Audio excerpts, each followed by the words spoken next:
Good morning. What was the last thing you were doing?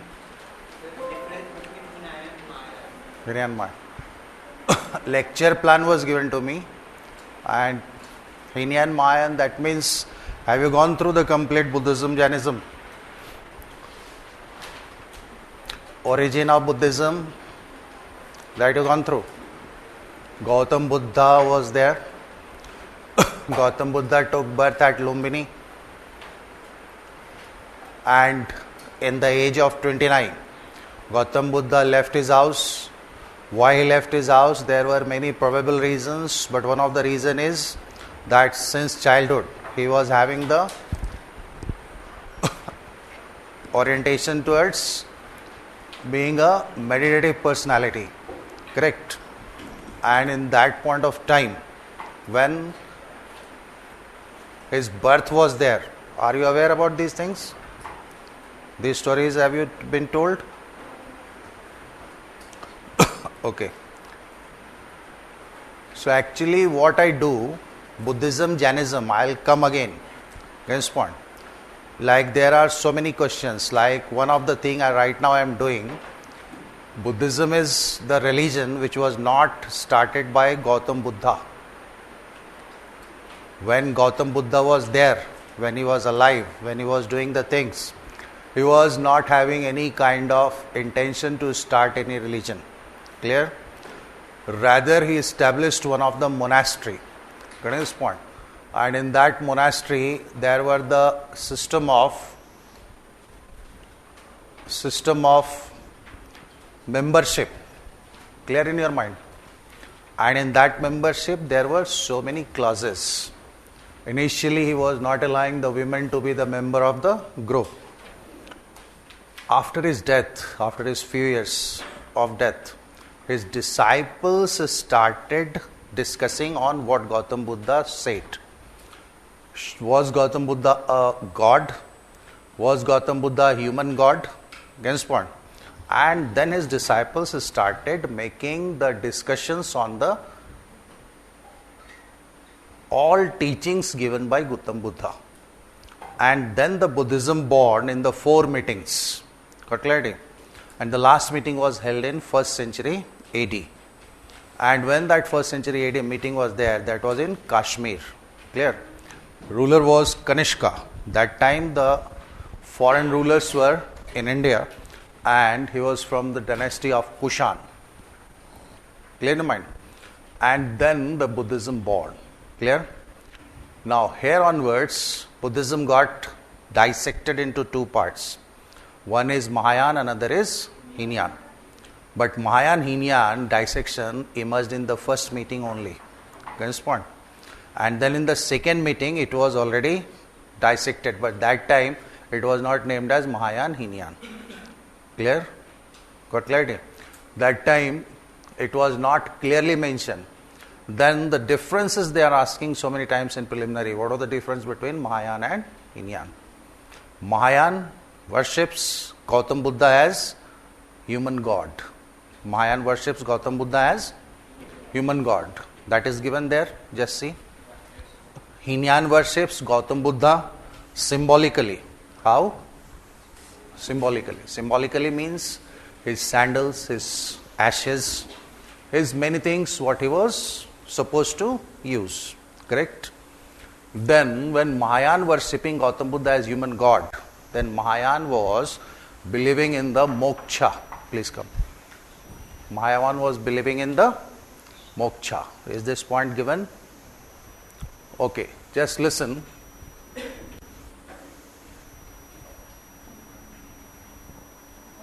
Which color is suitable on this? Red? Yellow?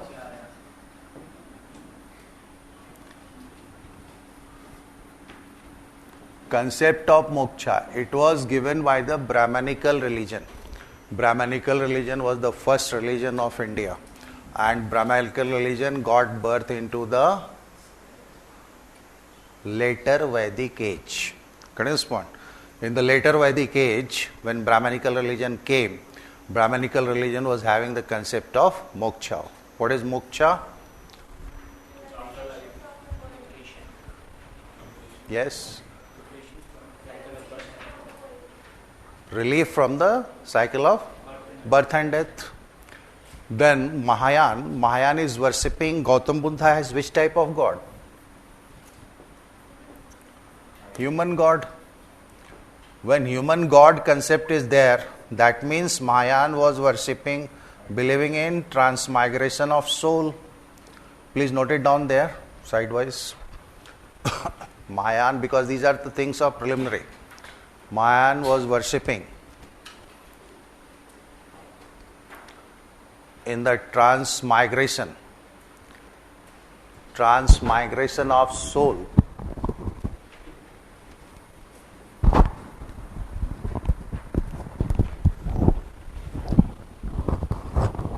That means from one life to another life. One life to another life.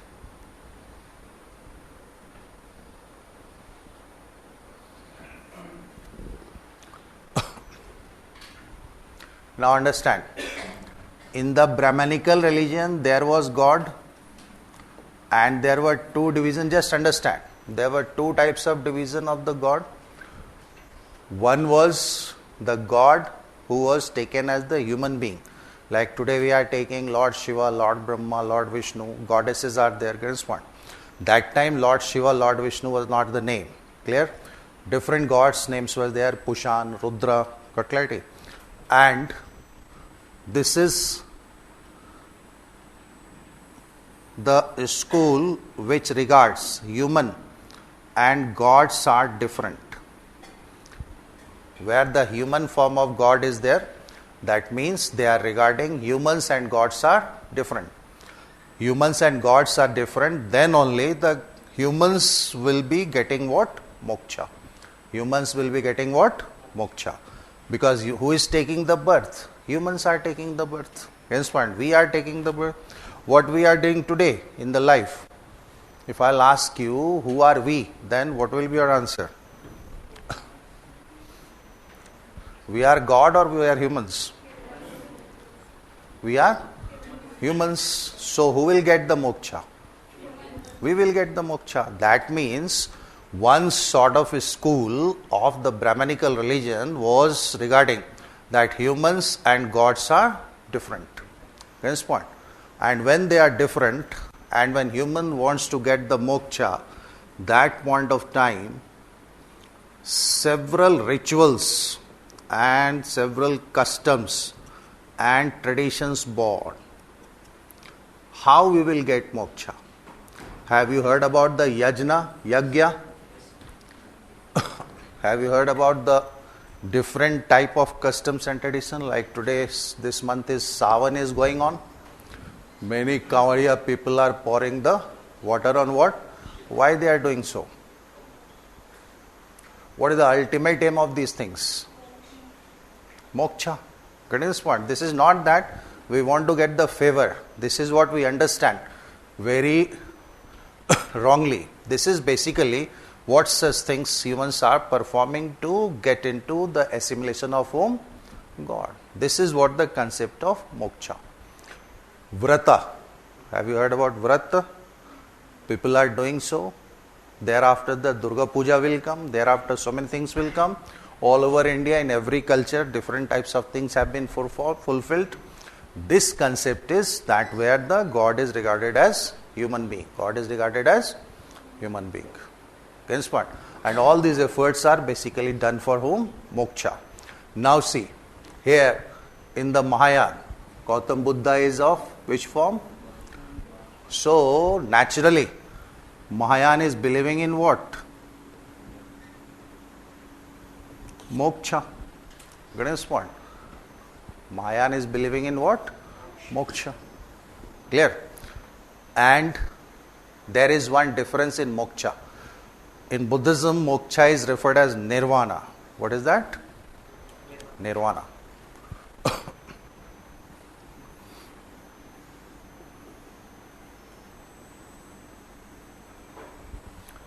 Moksha is referred as nirvana. Buddhism and Jainism, Nirvana, nirvana. Clear? But difference here in the moksha or nirvana in the Brahmanical religion and in Buddhism. Brahmanical religion says person can get moksha only after death. Only after what? Death. Once we will die, we will get what? Moksha. There you must have heard about, you are smiling, why smiling? This is religion. That means once we will die and whatever we have done, the good karmas or bad karmas, have you heard about this? According to that, God will decide whether we are liable to get moksha or not. Next point. If our good karmas are very more, then we will get moksha. If bad karmas are more, then we will won't get moksha. Then what will happen? We will get the birth.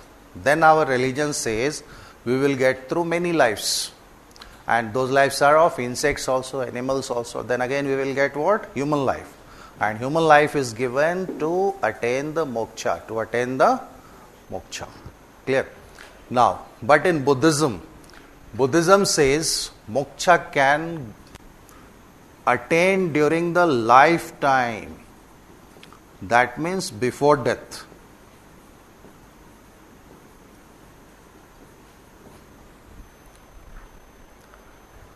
Buddhism says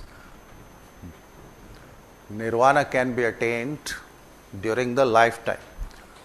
That means before death.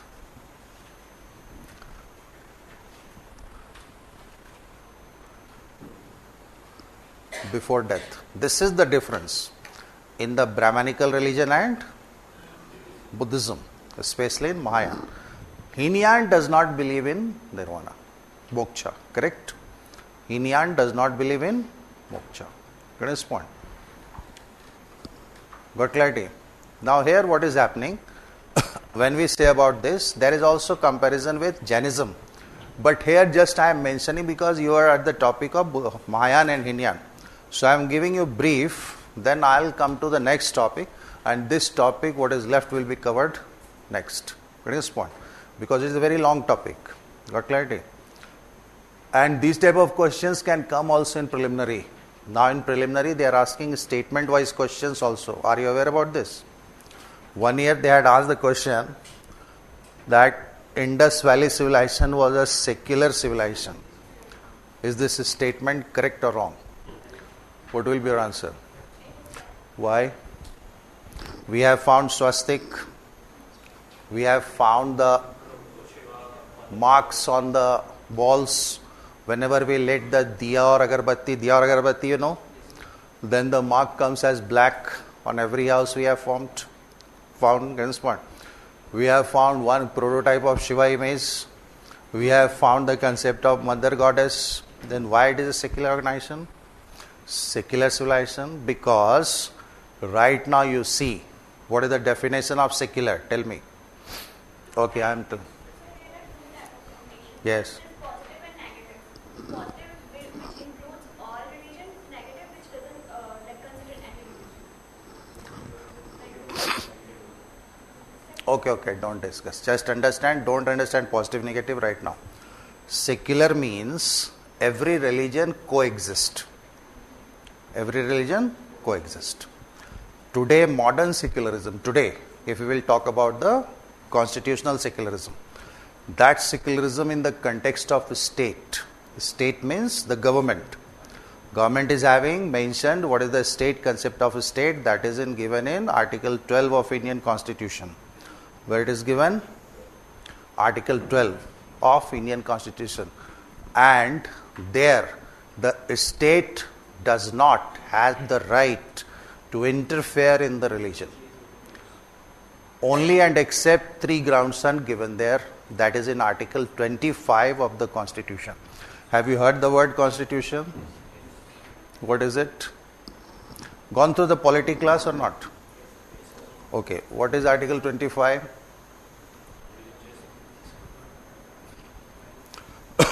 Okay, it is giving the freedom of religion.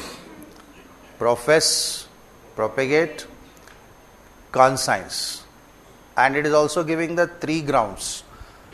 And on those 3 grounds, state can interfere in the religion. So secularism is not positive negative. It is basically modern day secularism is in the context of the state. And a state should not interfere, one thing. But the state is also having the power to interfere. That is already given in the Constitution, Article 25. Clear? Simultaneously, when we go for the secular world, that means that every religion, every faith in a defined territory should coexist. Clear? Second, today if we see the religion, we are having the outward manifestation of religion also. Outward manifestation when we are saying temples, mosques, is it or not? Church, Gurudwara, what are these things? Outward. Next point. We are celebrating several kind of Hindu pujas, Islamic festivals, Christian festivals. All these are outward things. Next point. When you will go to the houses of many places in India, especially on the Hindu houses, you can find the sacred marks on the walls. Next point, outside the walls. But in Harappan civilization, religion was existing as a faith, individual faith.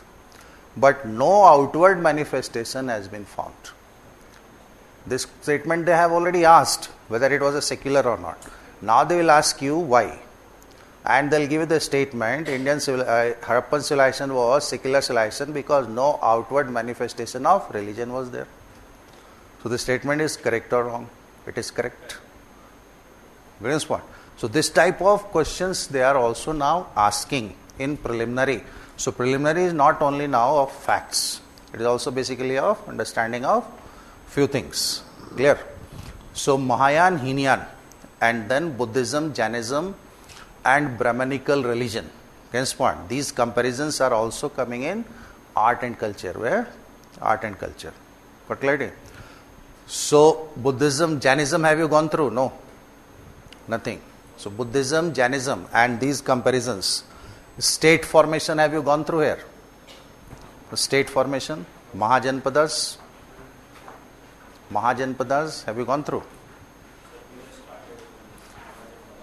Okay, I've just started. So please leave 4-5 pages, then come to the another topic. So I'll take it in between someday. Because they asked me to take this plan, so that is why.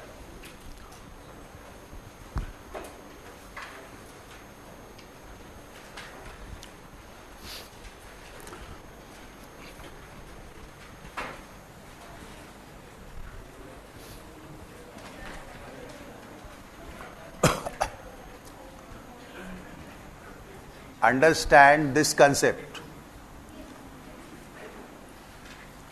State formation. Only leave 4-5 pages because there are so many facts. Correspond Buddhism, Jainism.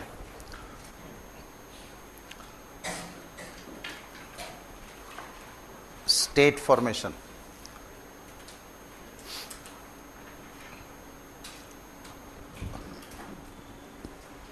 Because already they told me to start with Mauryan Empire. Where? Mauryan Empire. And in this chapter there is so many facts. So I remember 90% facts. But once I will revise what facts more should be given. Respond. Otherwise, maybe I am giving you some facts and some fact is missing. Then what will happen to you? And if they will ask the question from that fact, what will I do? For your convenience, for your comfortability, I can give you in totality. But that doesn't work actually. State formation. Understand there are 2 types of state. What we are talking about in history, what we are talking about today. There is one thing, we are concerned about the political foundation of the state. Political foundation of the state means there are the elements fixed. And the modern state, don't write it, just understand. And the modern state concept came in 17th century. There was the European war, that is in the context of Reformation, correct? 1648. There they have mostly got into the 4 parameters and that should be there. And if those 4 parameters are fulfilled, then it is a modern state. Defined territory, Population should stay there. Popular government should be there. Next point. And the state should be sovereign. So historically, in Europe also and in all parts of India also, there was the concept of monarchy, not the democracy. Clear? So the popular government that time was monarchy, monarchical form of government. So that point of time, the state was, before that was also formed. But common terms are used, that state. Got clarity? Because we cannot separate it by another word. So don't get confused here. In the ancient period, during the Vedic period, Indus Valley civilization is a totally different type of history. Vedic period is divided into two parts. All of you know. Early Vedic and 1000 BC we are taking the divide. Here at that point of time, there is no state. Early Vedic period, there is no state. That means the kingship institution was not established. That means once the kingship institution was not established, that means there was no standing army. There was no taxation module. There was no other kind of institution which was permanently existing. Got clarity? Then in early Vedic, in the Vedic form, we are finding one word. What is the meaning of that word? I want to listen from you. Rajanya. What is the meaning?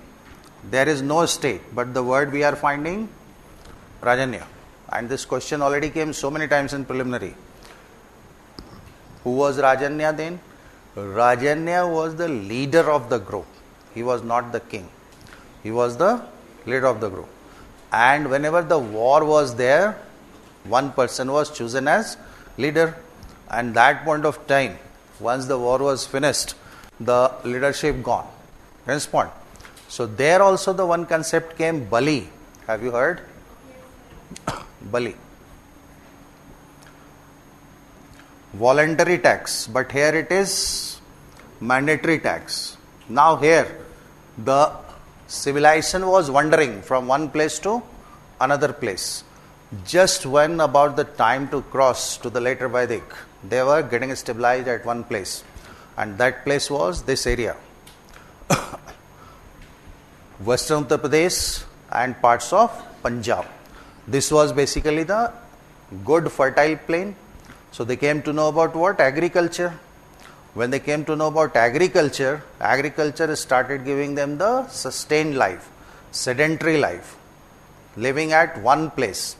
And once they started living at one place, the concept of village system appeared. Are you getting it or not? Before agriculture, they were only having the economy based on hunting and gathering. So it could be done at any place, whether it would be in that time Delhi, whether it would be in Kashmir, or whether it would be in Balochistan. Anywhere you can do it. But once they started getting agriculture, they had to stay at one place to do agriculture. What is this? If you will become tomorrow IAS and you will be posted in Tamil Nadu cadre, would you be able to stay in Delhi and to do the work? What will happen? You'll have to migrate. You'll have to stay there. Agriculture, suppose somebody is having the field in Haryana, in the villages, and they are staying in city, and every day they can go to the village and do the agriculture. Not possible. So they started staying at one place. So the historical word comes here. And these are the words you may be expecting in preliminary. Sedentary life started.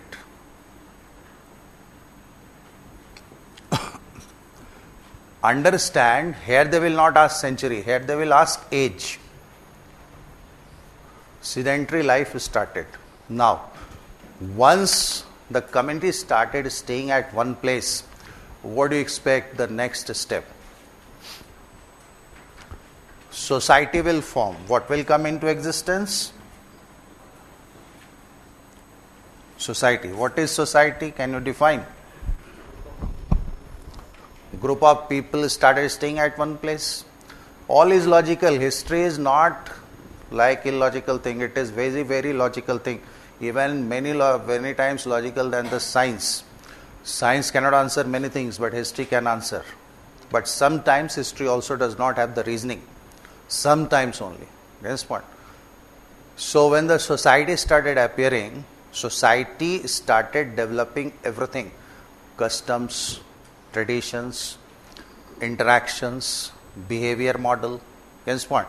And then the society started thinking about the basic concepts of life. From where the life emerged and where the life is going after death. Greatest point. This is what the first concept of the religion started from here. But when this can happen? Only after coming through the society it cannot happen. It can happen through the stage of agriculture that is known as surplus state of agriculture. Are you aware about this?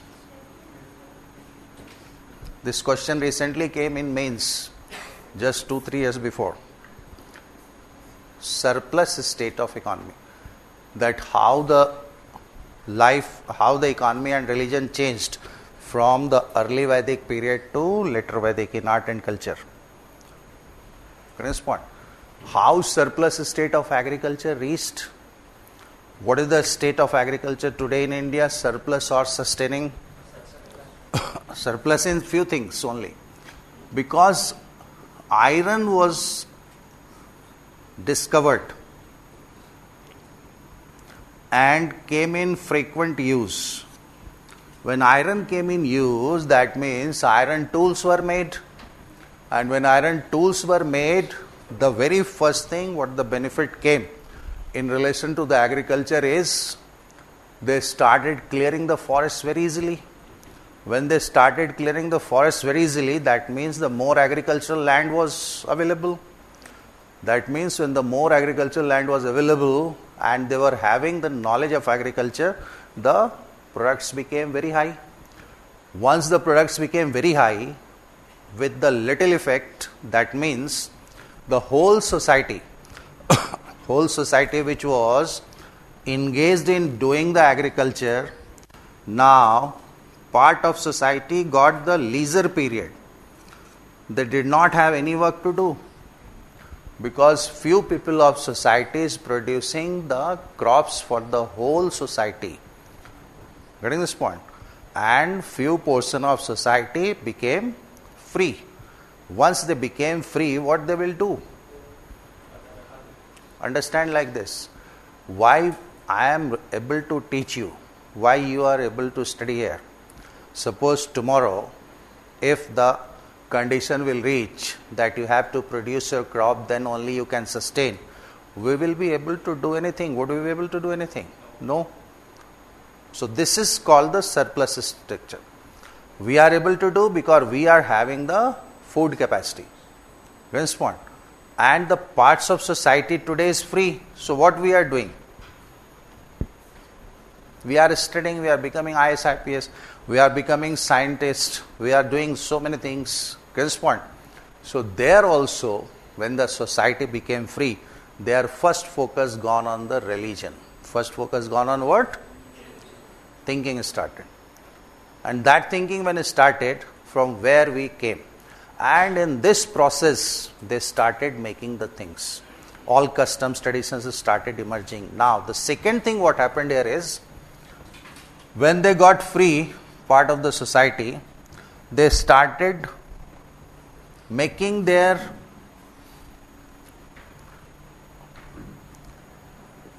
power to govern their people.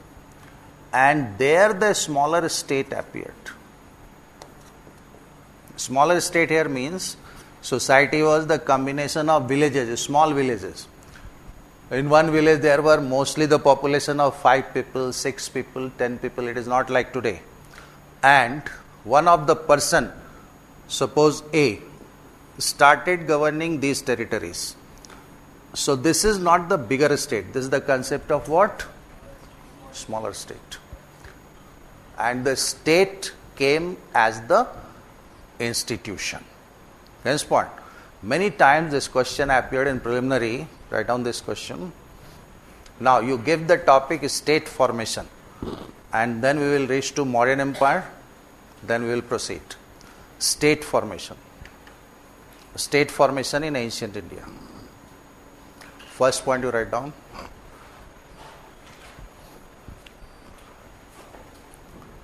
The beginning of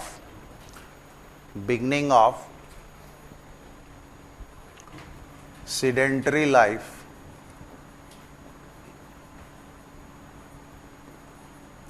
or settled life at one place. You want dictation also? No. Class is available to you? Recorded class. Dictation you need or not? Should I explain only?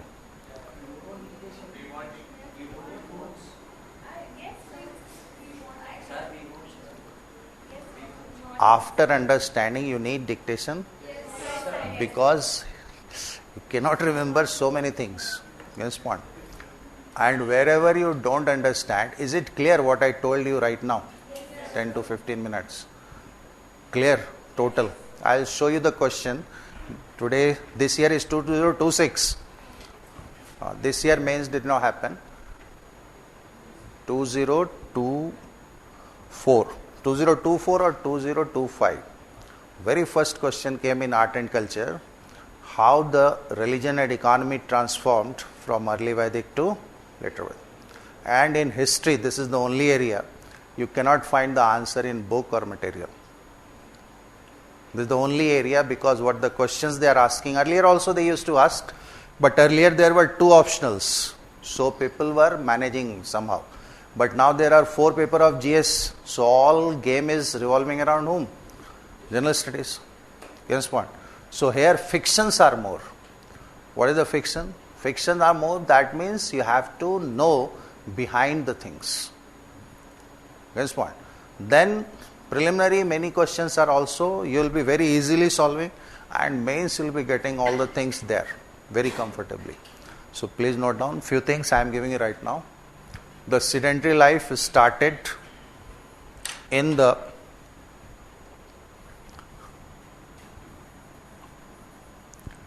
later Vedic phase or era.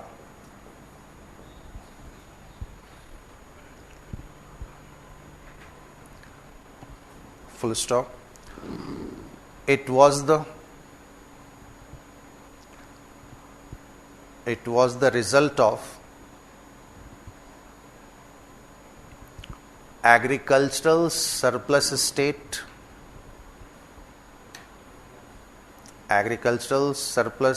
state, of economy,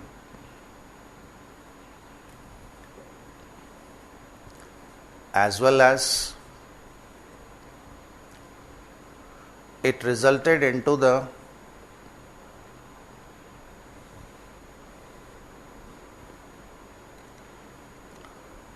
different developments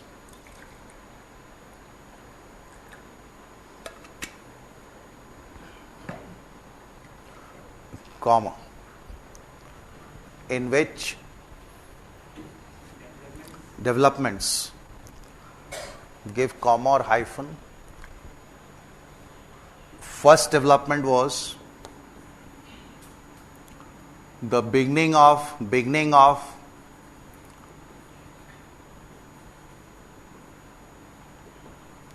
logical thinking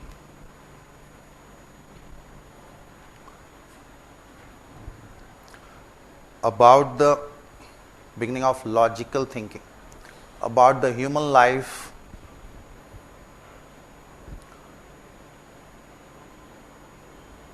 and its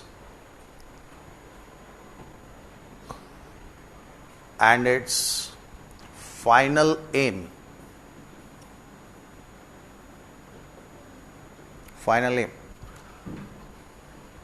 Comma, same point. At this point of time,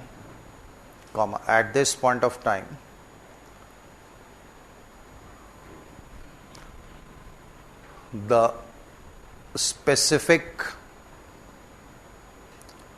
concept of gods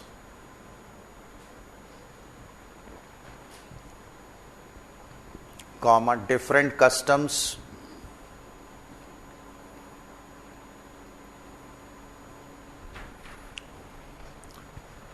and related elements started developing.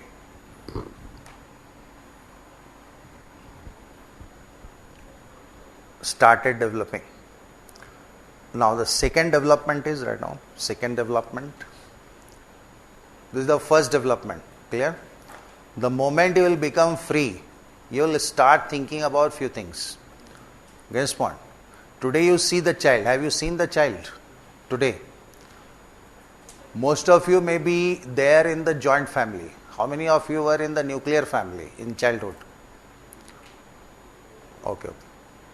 Today most of the childs are in nuclear family. What is the good vibe of joint family? What I am asking. Child gets engaged either with one person or with another person. Against point.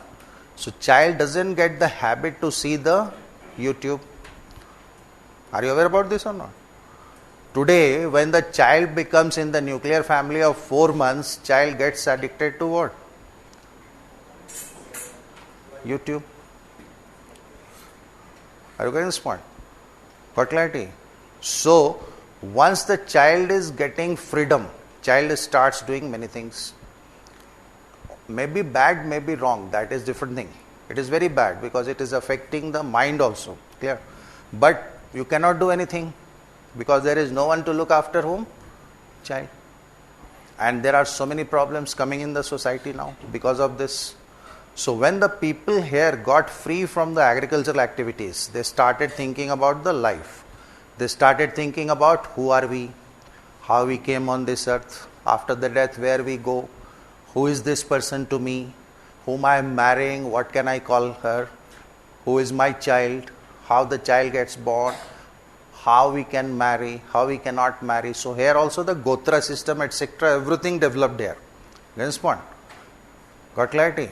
And then the marriage based on caste endogamy, Varna endogamy, correct? Caste word here doesn't come. Varna endogamy, but Gotra exogamy. Clear? Got clarity? So 2 types of marriages were there, dharma, and then the 8 form of marriages were developed. Clear? So this freedom was given through what? Agricultural surplus. What is there? Agriculture. Second development, note down. Second development is, write down, the political sense of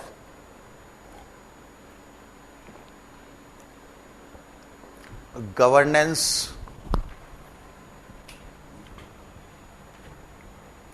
started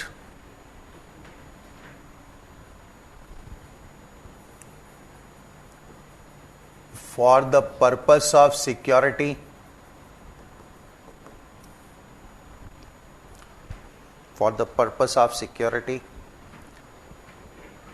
that resulted into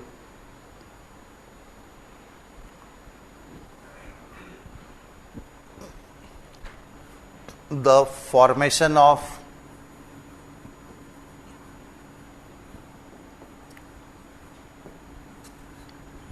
smaller states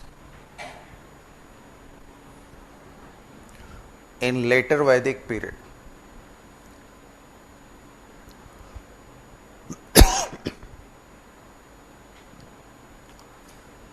Comma, that means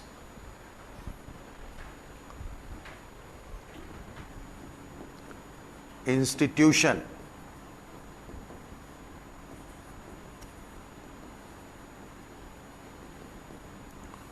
of kingship. Institution of kingship became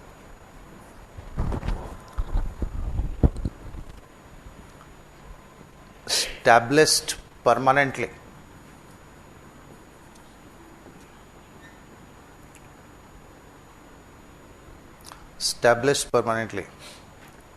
Comma, the associated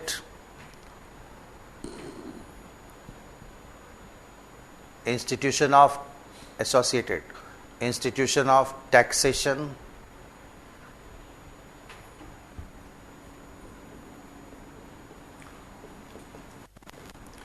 and standing army, taxation and standing army came into existence.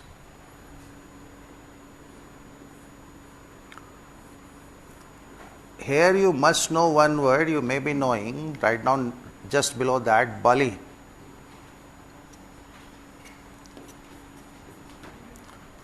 Bali became a mandatory tax in later Vedic. Bali became a mandatory tax in later Vedic. Now just wait here. Today, Government of India is a state or not? Every state is there. America, European, Britain, everyone is there. Every state needs two primary things. These two primary things are, one is revenue. One is what? Revenue. And the second is what? Tell me. Army. Every state. State does not mean Delhi, UP, Bihar. That does not mean. State here means India. Clear? India may be America, maybe Pakistan, maybe UAE, maybe Iran. Wherever the state is there, the primary two elements are required. One is revenue. Permanent source of revenue. Revenue comes through taxation. Revenue comes through trade. Revenue comes through different type of things. Clear? Second thing is what? Army. Army is required for the purpose of peace and security. This point.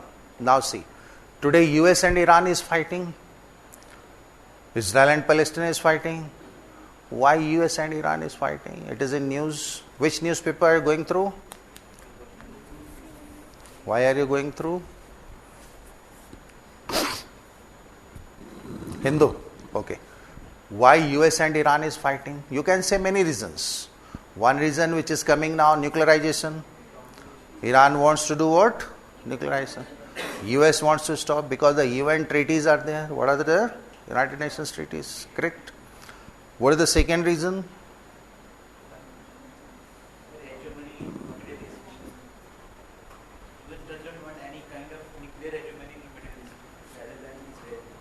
Okay, very close.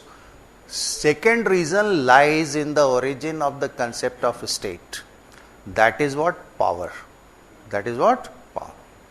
So once the state comes into existence, a state starts exercising the power.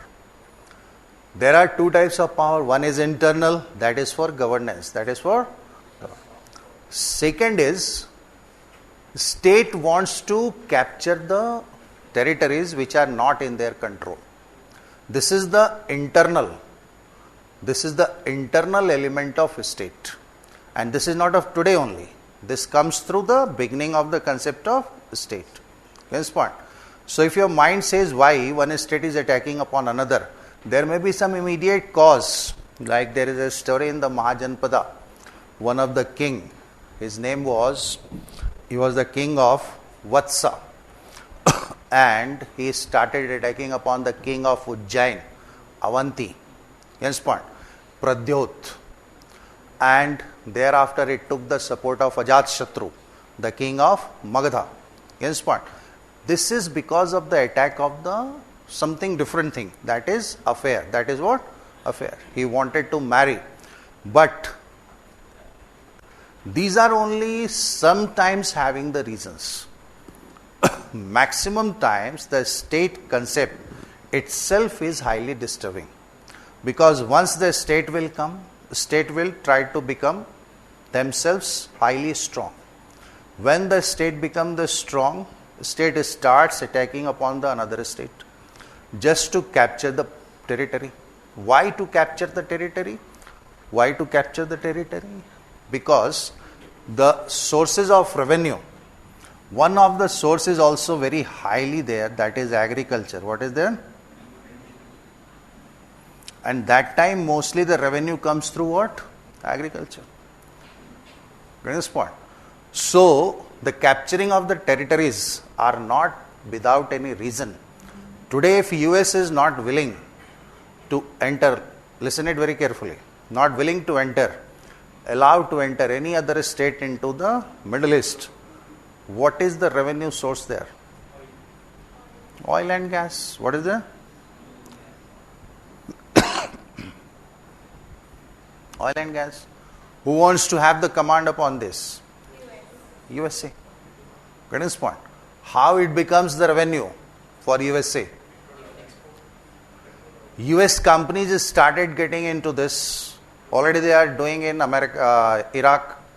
They will be entering there and they will be engaged in selling, producing and fixing the prices.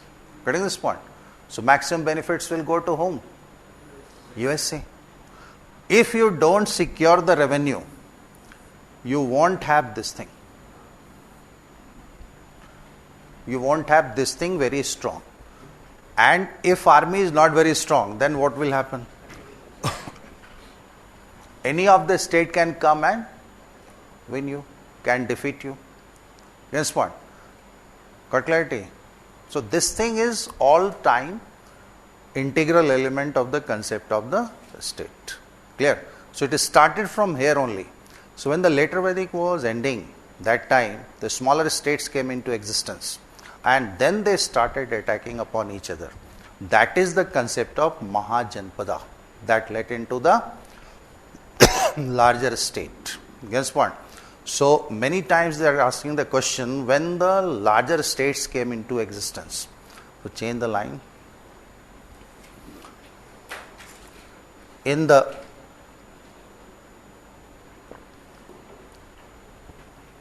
sixth century BC,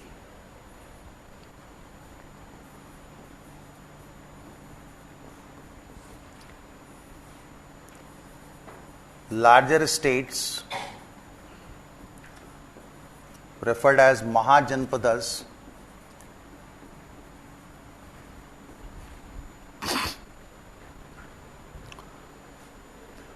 came into existence. Mahajanpadas came into existence. Clear? And then the Mahajanpadas were fighting in themselves and finally there were 16 Mahajanpadas. How much? And lastly, one of the Mahajanpada won all the Mahajanpad, that is Magadh. That is what? Magadh. So the first time the larger state came into Magadh, that is known in Bihar. Where it came? Bihar.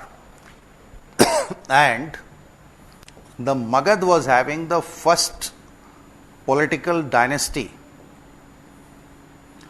as a larger state.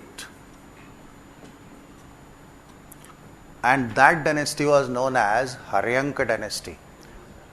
What was the name? Write down this line. The first larger state extraordinarily, the first larger state extraordinarily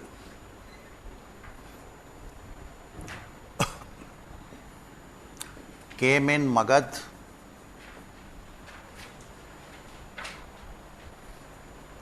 Magadh is now in Bihar. And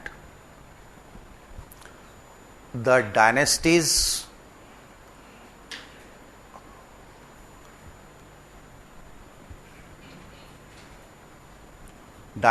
successively appeared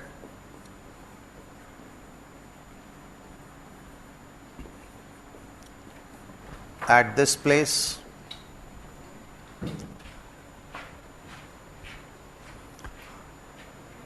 Successively appeared at this place. First dynasty appeared was, give hyphen, Haryank dynasty, Haryank, Haryank dynasty.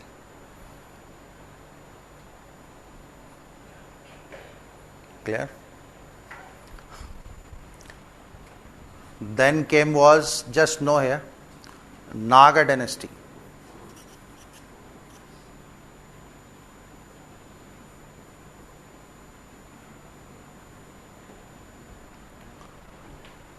Then came Nanda dynasty.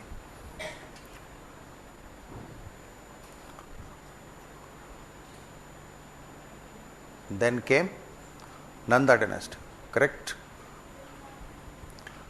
Few of the questions in preliminary comes through the Mauryan dynasty. That is also from the ruler Ajatshatu. What was the name? Ajatshatu. Have you gone through that? नहीं किया अभी. ठीक है, इस पे मैं आएगा. Don't worry about that. ये this whole cover I have asked you to leave 4-5 pages. There I will cover it up. When Nanda dynasty last ruler was ruling, just listen. His name was Dhanananda. That time there was a person who was from Macedonia. Macedonia is in Greece now. Correct? His name was Alexander. Clear? Alexander, because of his expansive ambitions, he was the son of Philip II. He started attacking upon the Middle East area and towards India. Against point. That time the Middle East area, the strongest kingdom was Persian kingdom. Persia is the ancient name of Iran. Clear? So he started from there, he won there, and then he started attacking upon the northwestern portion of India, what is today is Pakistan. There the place is Takshila. And there the ruler was named Ambhi. So Ambhi supported Alexander. Thereafter he came to Porus. Battle of Hydaspes happened. It is a Greek word for Jhelum river. Clear? And that point of time, Porus was defeated. But the famous story all of you know. Alexander had asked him, what I can do with you? He replied, what a brave king has to be treated. You must treat like this. Then he had forgiven Porus. Thereafter they wanted to cross the river Byas. But that time monsoon started. So he went back. This is the story of 326 BC. Almost ending 4th century BC. 326 BC, when his forces rejected to cross the river Byas, he went back and he told, I am coming from hometown. There he went and died. There are two theories about the death of Alexander. One is he was poisoned by somebody. Who was poisoned? That is not given. Second is he just went, have some diseases and was died. So he didn't come back. At that point of time, he left one of his army general here. His name was Seleucus Nicator. His name was Seleucus Nicator was left here in charge, and by that time, when last ruler of Nanda dynasty was ruling, there was one person who was here. His name was Chanakya. Have you heard the name? His original name was Vishnugupta. And since his Gotra name is Kautilya, so he is also referred as Kautilya. This point. So he was observing this whole story. Now there are two versions of this story. First version is what I am telling you right now. Second is another version that I will tell you later on. Chanakya was observing this thing.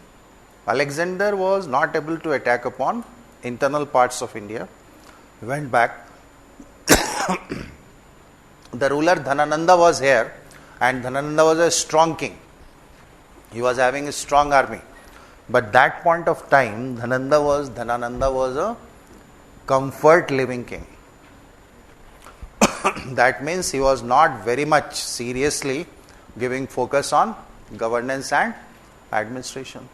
Clear to mind? So Chanakya became thoughtful that if this type of attack will again happen, who will be saving the internal parts of the state? India concept is not there, but whatever is the state, who will save this? This is one type of thing. One version. Second version is Chanakya was a Brahmin and he was not having a good presence, ugly presence. So he went to the palace, Darbar of the ruler Dhanananda. There he was disrespected.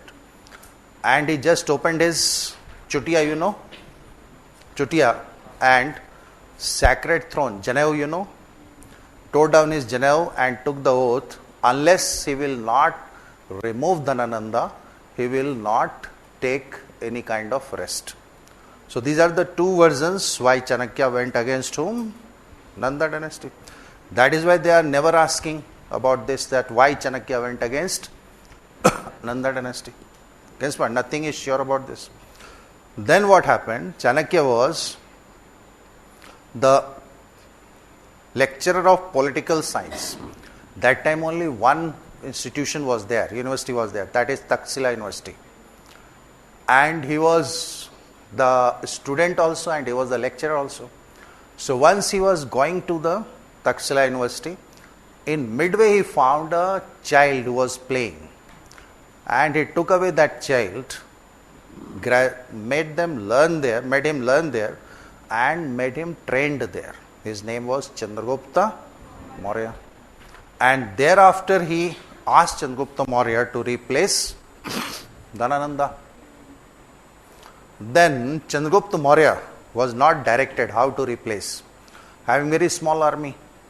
So he attacked upon Dhanananda, but Dhanananda was having a very strong army, so he was defeated in his first effort. And thereafter Chandragupta told him, the Chanakya told him the story of Khichdi. And then he started defeating whom? Dhanananda's army. And lastly he removed Dhanananda in 321 BC and established and founded the Mauryan Empire. Getting this point? So give the heading Mauryan Empire.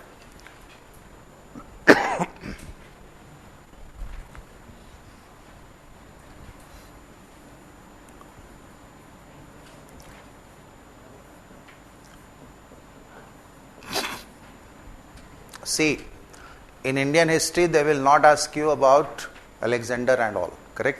So story I told you, but there is no need to give the dictation. Directly they can ask you that who was the king defeated at the battle of Hydaspes. That is point. So write down first point here.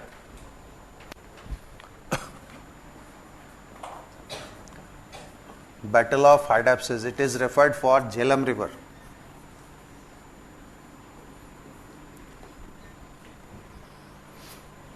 Jhelum river.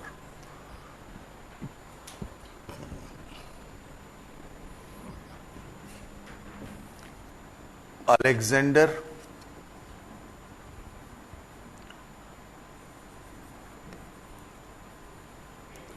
defeated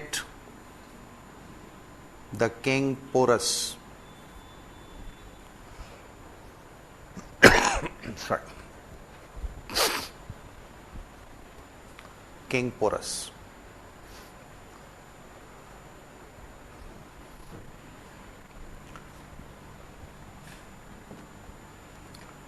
Thereafter you must note down Dhanananda, last Nanda ruler,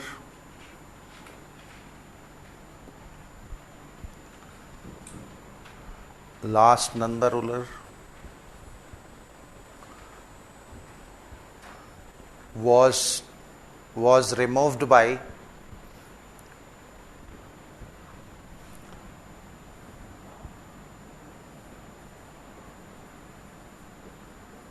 Chandragupta Maurya.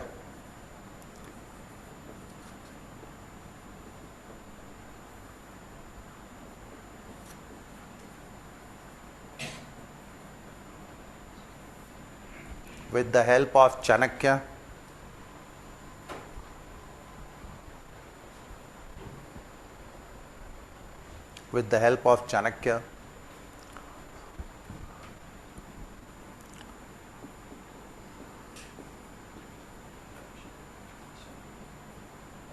original name Vishnugupta,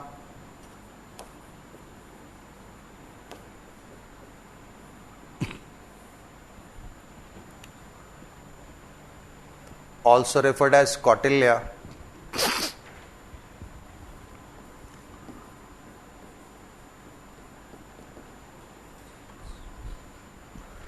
in 321 BC 321 BC. Here you must remember this one, just make it mark. History, there is no need to remember all dates, correct? Whatever the date I will make you mark, just remember that. 321 BC. This is only the foundation of Mauryan Empire, correct? And this whole story is given in many books, but one of the Jain religion book is very prominent, because since your syllabus is also defining source, so now you can have this type of question, that which of the book is referring all such stories. So write down below. Parisist Parvan.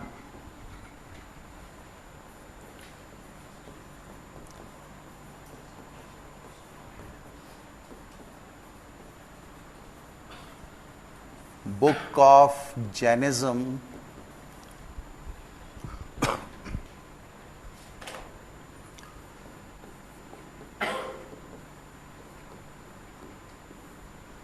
Book of Jainism refers about the story of khichdi. Khichdi khata hai tum log? Today we use tahri, not khichdi. Get this point. Khichdi is different, something that is all thin. Get this point. Once you will keep in plate, it will spread on. If you will take it from midway, what will happen? It will again be covered up. So Chanakya told him, first defeat the army generals, then attack upon the ruler. Suppose this is Dhananan, and here the army is there covering the whole state. So directly if you will come to fight Dhananan, you have a small army, you will be defeated. So first defeat them, who are the army governors, then attack upon whom? Dhananan. This is what the story of Khichdi. Yes, point. Now, you must have gone through the classes of geography. Okay. If we are making like this,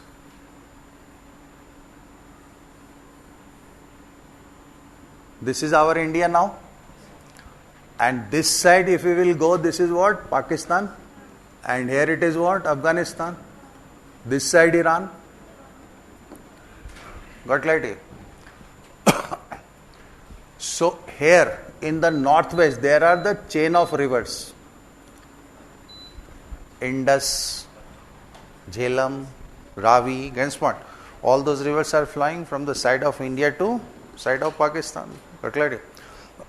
So here, the India that time was covering Pakistan, correct? Till 1947. So always keep in mind, till 1947. Whenever we say India, that is covering Pakistan. So in the northwestern area, when the Seleucus Nicator was present, and here in the Magda, when the rule was changed. Now see like this. If we will cover like this, this is almost Bihar, this is eastern part. So Magda rule was only till Pakistan. This is the rule of Magda. That means till here. And this was lost to whom? Alexander. Who won it? Now, if Alexander will attack upon capital, and if they defeat, that means they can win the whole part of that India. This is what to be protected. Hence point. And this is the first political reason why the Chanakya started trained whom? Chandragupta Maurya. Correct in mind. Now, this rule is repressed. Chandragupta Maurya became the ruler. Now, Chandragupta either had to defeat him or Seleucus may be defeating him.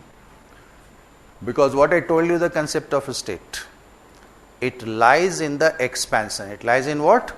Expansion. It lies in what? Power. Guess what? So Chandragupta, when became the king, he went to fight with whom? Seleucus Nicator, and he was defeated. And Seleucus had transferred the areas of Afghanistan to whom? Chandragupta Maurya. And his daughter was married to whom? Chandragupta Maurya. Hence point. So Mauryan Empire was till Afghanistan. Till where? Afghanistan. Hence point. From here, you can imagine, till here. Now, north till Odisha. This is what the extent of the Mauryan Empire. Getting this point?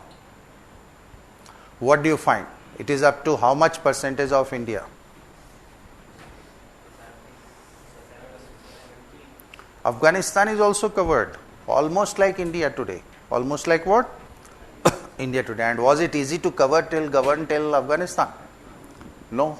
So they had to have some political institutions, bureaucratic institutions, economic institutions, and then the evolution of social institutions. Get this point? So what we have to cover in Mauryan Empire, write down. Then it will be covered for everything. Nature of political state,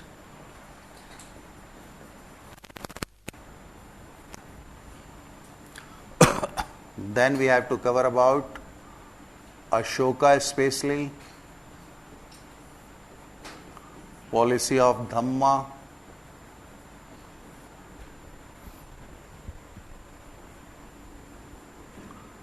then we have to cover about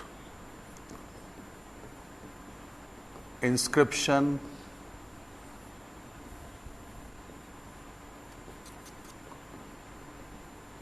decline.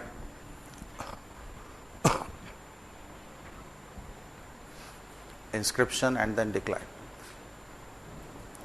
If you bifurcate topic like this, it will be very clear to you what to do, not to do. So the topic heading should be? Yes? The heading should be for this classification. Mauryan Empire.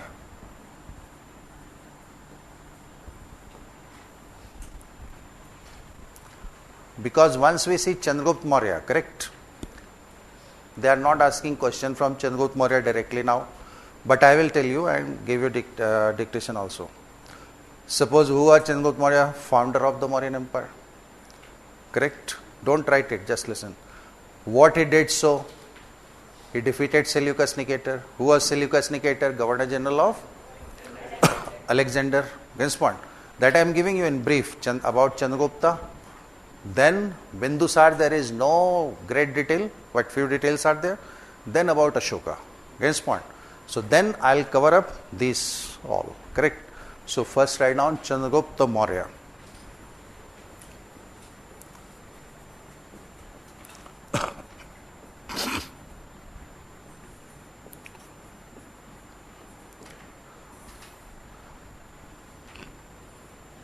He was started ruling from 321 BC.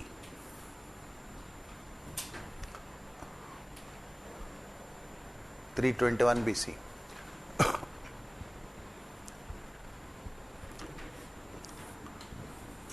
Founder of the Mauryan dynasty.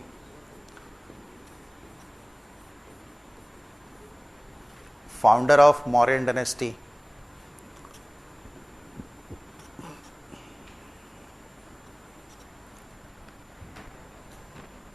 Capital Magadh. Commonly it is referred as Patliputra. What is the name? Magadh is the state. Patliputra is the city.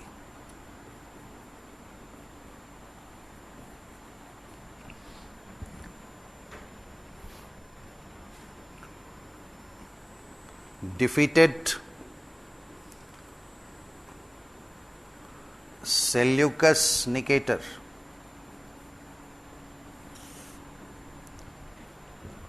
Nicator.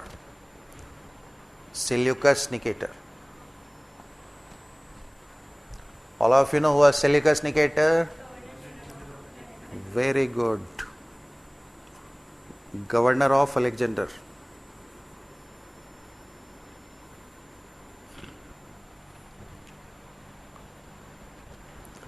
Give hyphen. Areas of Afghanistan. Areas of Afghanistan transferred to Chandragupta Maurya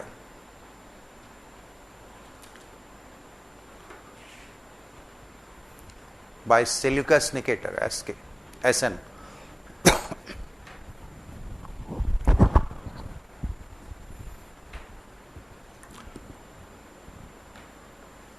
English is correct. Are you understanding what I am saying? I am not using any hard word, historical word. Comfortable? Okay. Now see, when Seleucus was defeated, one of the relation established because his daughter Helena was married. Don't write these names because it will be overburdening of the facts. Why? They will never ask you, correct? Areas they can ask you, who transferred areas to Chandragupta Maurya, that is Seleucus Negus. Now, then started the transferring of the ambassadors. And the first person who came to the court here is the palace, Darbar. Court of the Chandragupta Maurya, his name was Megasthenes. Have you heard? Right now. Megasthenes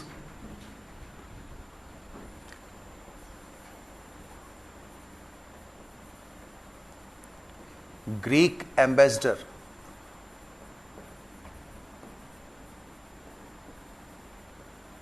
Greek ambassador came to the court. Court is palace, Darbar. Court not like Supreme Court or High Courts, correct? Court of Chandragupta Maurya.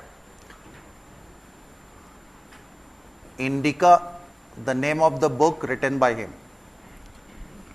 Indica. Book written by him. Indica, book written by him. Clear? But this book was lost, correct? But the contemporary writers who were there, they had gone through that book. So on the basis of that, they have written many informations. So basically they are not asking about various things about Megasthenes. Only came to whose court, what was the name of the book, and his few observations, what were there, correct? The very first observation what he gave, that India was divided into 7 castes. Right down there only. According to him,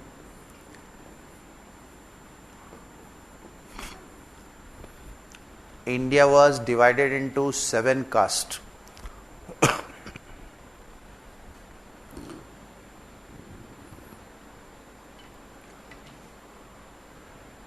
Comma, I'll explain first right on. He seems to have the confusion with class.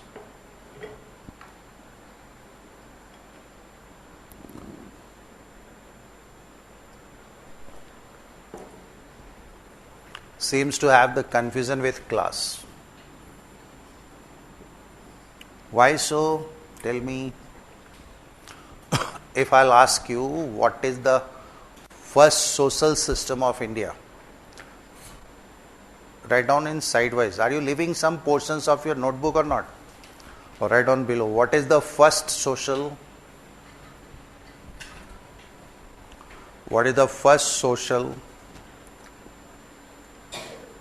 stratification or division of India?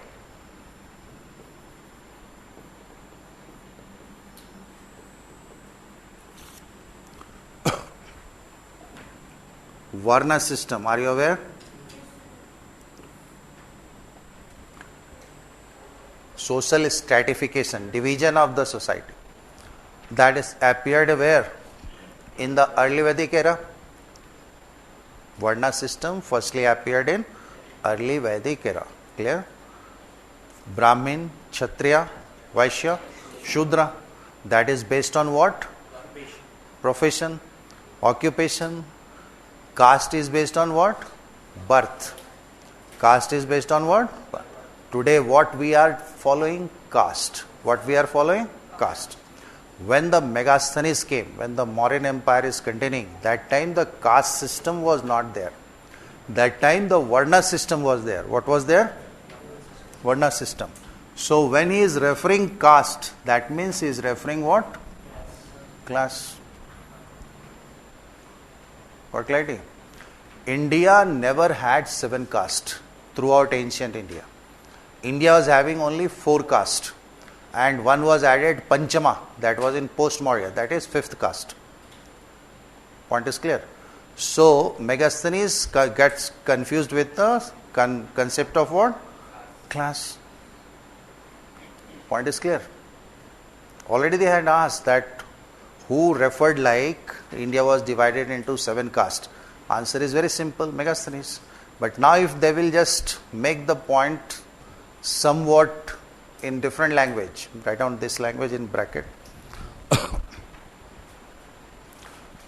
Megasthenes was having confusion in defining Indian social system.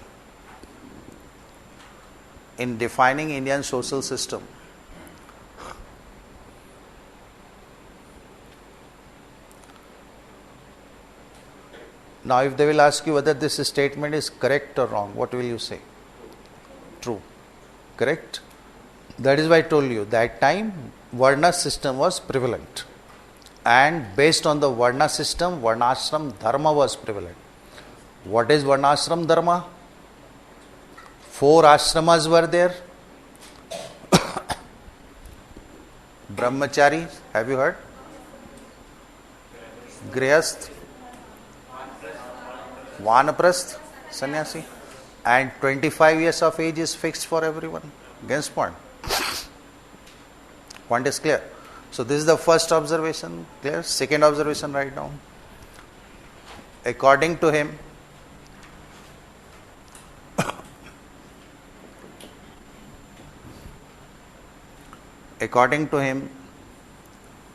slavery system was non-existent in India.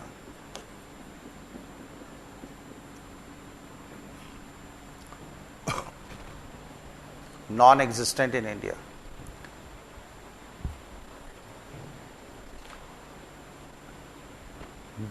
Write down in bracket there.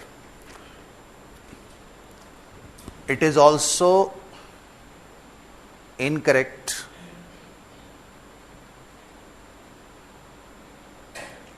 because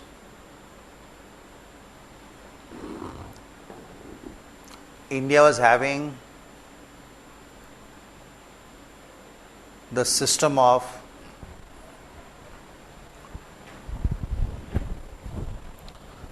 domestic slaves.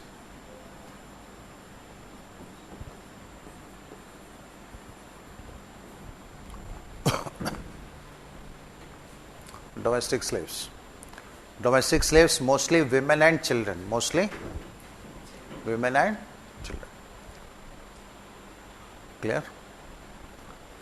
Third thing what he observed, which is very important, that these are the 3 elements already had asked so many times, can be asked any time. Write down. Philosophers,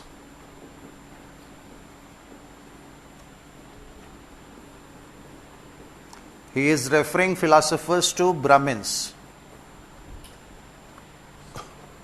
Philosophers were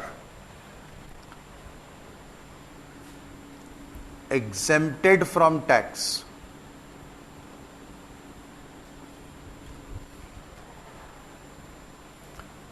Exempted from tax. That means they don't have to give what? Taxes.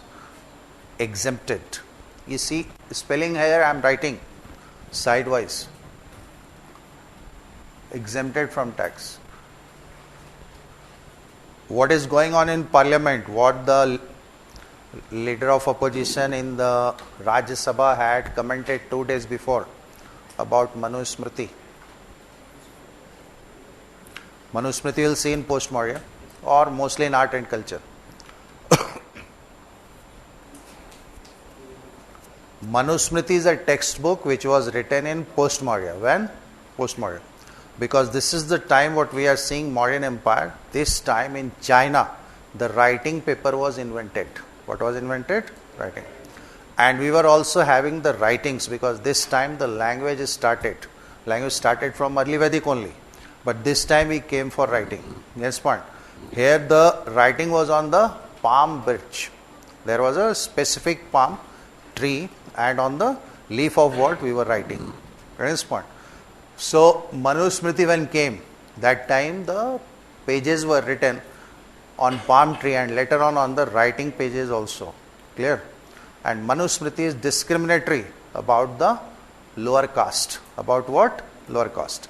Because when the Mauryan society is going on, when we will see society, this time only Varna system was gradually converting into caste. Gradually. That means caste system did not appear suddenly. Point.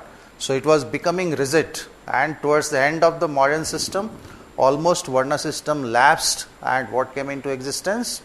Caste system. Getting this point? So today the discussion is going on related to the caste system everywhere, and most famous terminology, although the Supreme Court has told don't use this word, but many people are using, so I don't find anything to use it. Dalit, have you heard this word? Point. So they are holding responsible for every wrongs to whom? Higher caste. Point.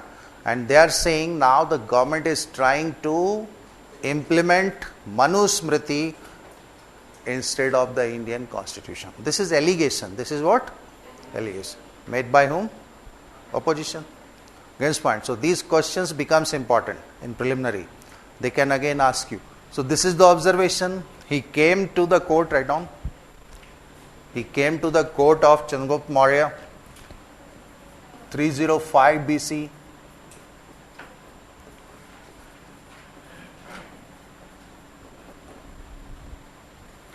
And remained till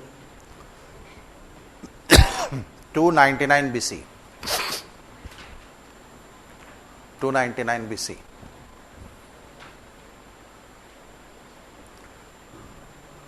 When Chandragupta Maurya was ruling, Chanakya was his prime minister.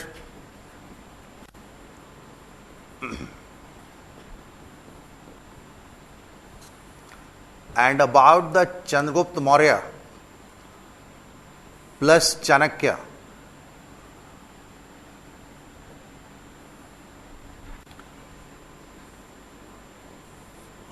about the Chandragupta Maurya plus Chanakya and their difficulties.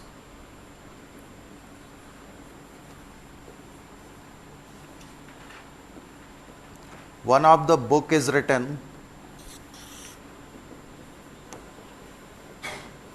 Mudra Rakshas,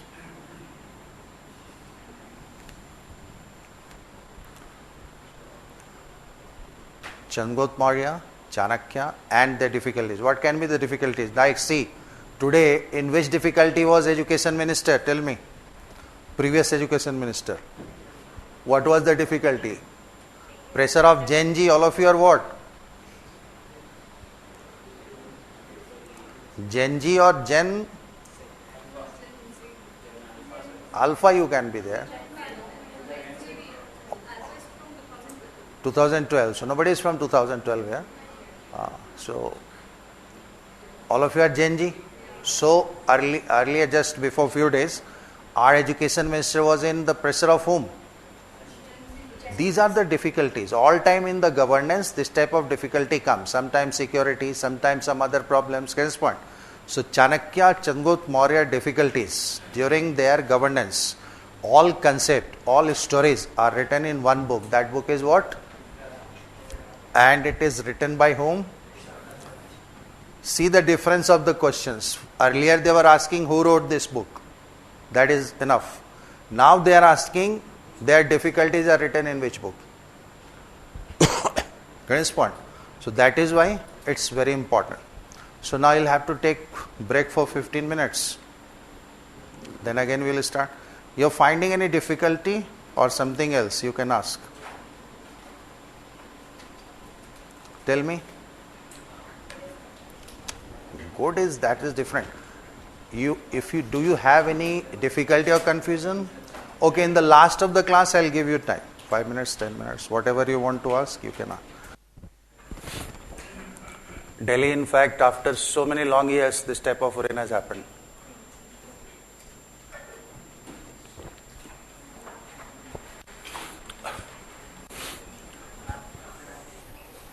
because I am here in Delhi since 1996. Many of you may not have been there on earth. This point. Then we did graduation, law, given UPSC attempts. Then I started practicing in High Court, Supreme Court. My first senior is now more. Late Arun Jaitley. This point. Then I worked for 5 years, but I couldn't get the thing because there the judges were not understanding what I want to say. So I thought either the judges are less intellectual or myself is not fit for this job. This point. Now, the last point I gave you, Mudra Rakshasa. It came very recently in preliminary. Can again come. Mudra Rakshasa himself was a demon. He was a Rakshasa. This point. And he was the minister of Dhananand. But later on, when Chandragupta became the king, he wanted to replace Chandragupta. And then the Chanakya, through his cleverness, through his statecraft, overpowered Mudra Rakshasa. This whole story is given in this book, Mudra Rakshasa. Now, Greeks were calling Chandragupta with a special name, that is Sandrocotus. Please note down. Sandrocotus.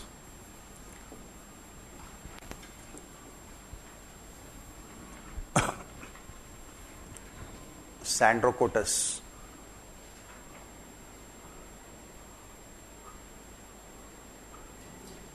Give hyphen. Greeks used to call Chandragupta by this name. Greeks used to call Chandragupta by this name. Now, when Haryanka dynasty appeared, thereafter Nagananda, then Maurya, these dynasties were monarchical in nature. Monarchical in nature means kingship. Everything was revolving around king. Against point. King was there at the center, and thereafter the ministers were there, and thereafter the subordinate ministers, and then the other offices. Clear?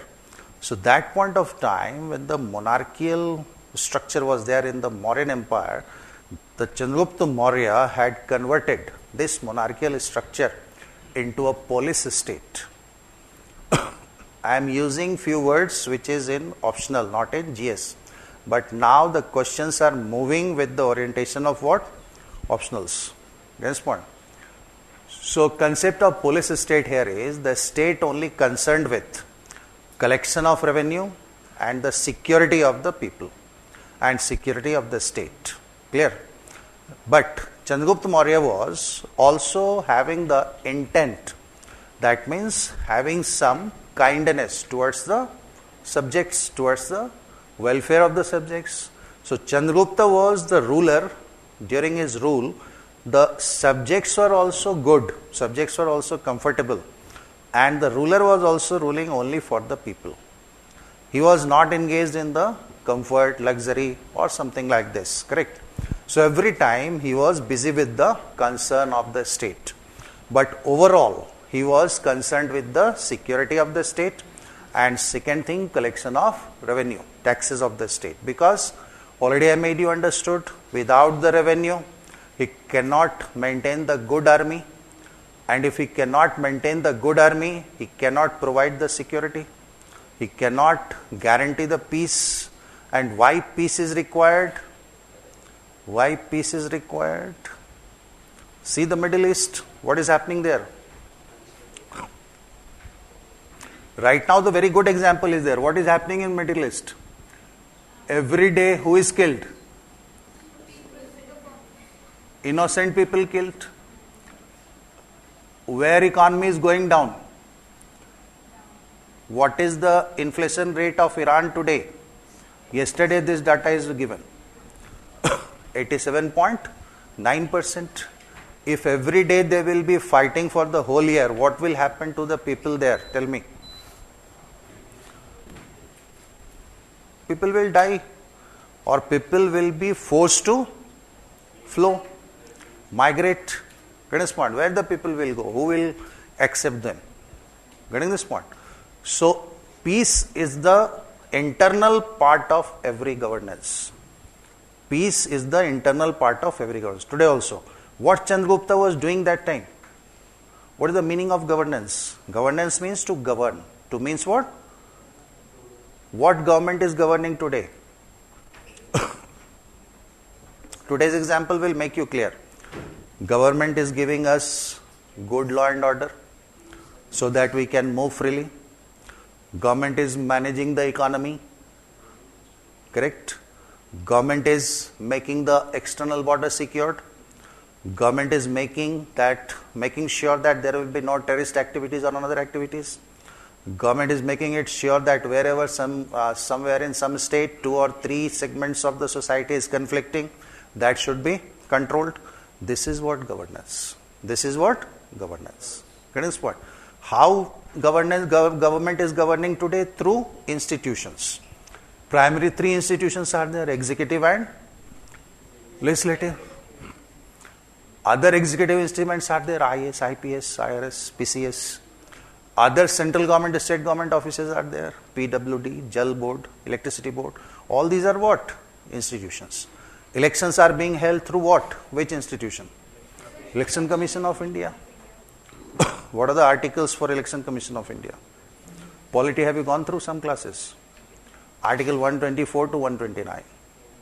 That is Supreme Court. Article 324 to 329. Get this point? So, that time of period when Chandragupta Maurya or other monarchy ruler came, they also used to govern. What were their primary work? Maintaining peace, maintaining law and order, maintaining economy, giving the people access to the basic life, making the people slept good without any fear, maintaining or securing their external boundaries. So, concept of governance is same. Only what is changing? Institutions are changing. What is changing? Name of the institution is changing. Correct? What is another thing changing? Nature of the institution is changing. What is changing? Today we are constitutionally governed. That time they are not constitutionally governed. That time no constitution. All the rules were made by whom? King and their ministers. Against point. So concept of governance was that time also the same. It was not different. And the ruler was having these responsibilities to maintain all such things. Getting this point? That point of time, Chandragupta started feeling one of the famine. Famine, you understood?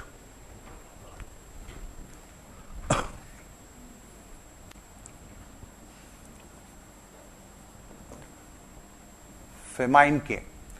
And when famine came, today if the famine came or some type of natural thing comes, we are able to manage because we are living in the 21st century.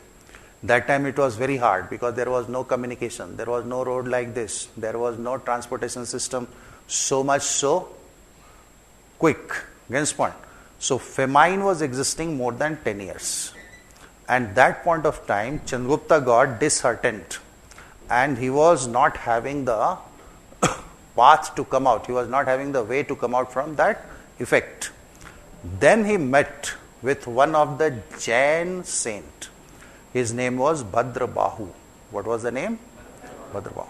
And Bhadrabahu converted him into Jainism. Earlier he was following Brahmanical religion. What religion? Converted into Jainism. And then he left his rule in the favor of his son. Name of his son was Bindusara. And he went away. And then he sacrificed his life. Correct? So write down the point. Famine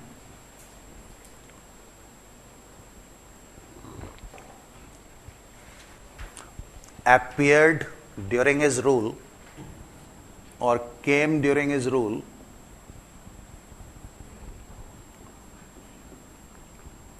became longer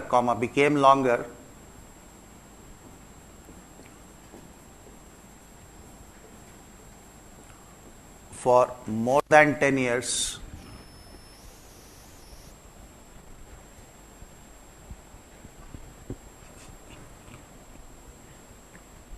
give hyphen Bhadrabahu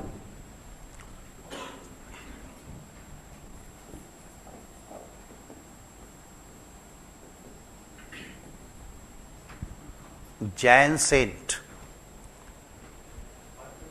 Bhadrabahu. Bhadrabahu. Bhadrabahu. It comes very often in preliminary. Jain saint converted him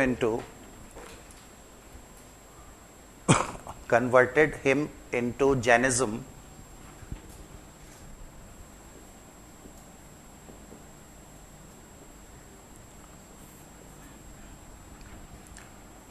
comma left the rule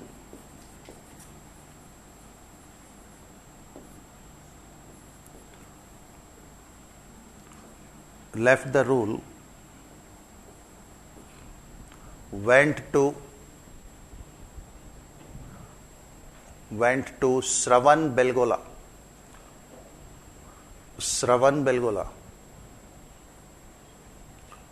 Now it is a place in Karnataka. Shravan Belgola.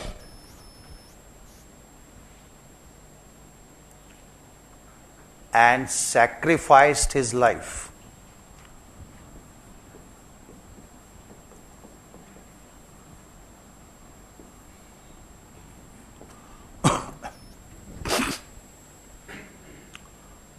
There is a method in Jainism.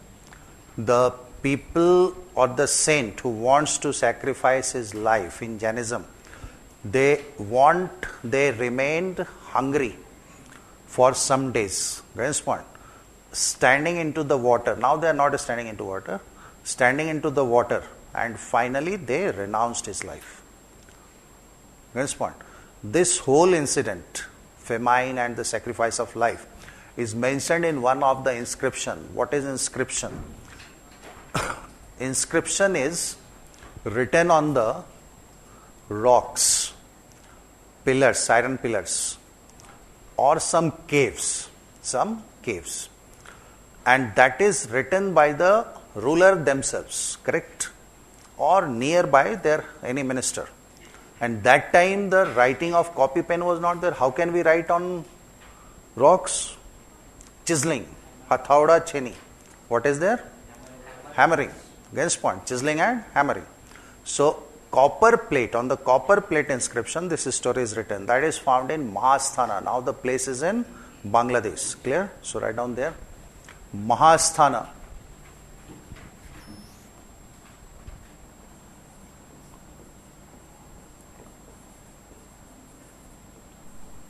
Copper plate inscription.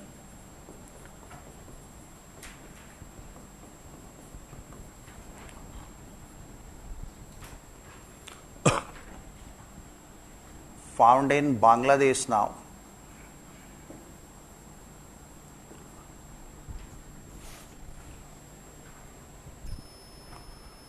Mentions about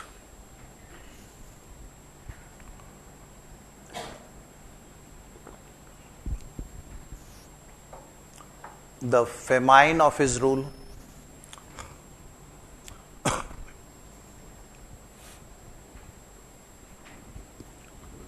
and sacrificing his life.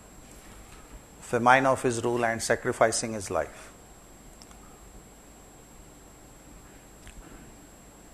So there are 3-4 questions. One year they already had a question. Write down that question below that. Which ruler? It is asked just before 4-5 years. In preliminary IAS, I am mostly telling you the question of IAS, correct? Which ruler is credited? Which ruler is credited to spread Jainism in Karnataka? Which ruler is credited or having the responsibility to spread Jainism in Karnataka? Write down the full question. Which ruler is credited for spreading Jainism in Karnataka? What will be your answer now? Chandragupta Maurya. So they may not ask you directly, correct?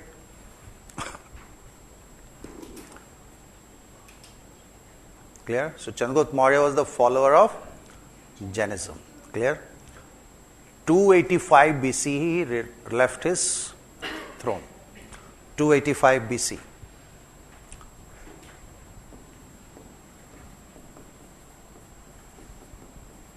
left his throne. Then his son became Bindusar.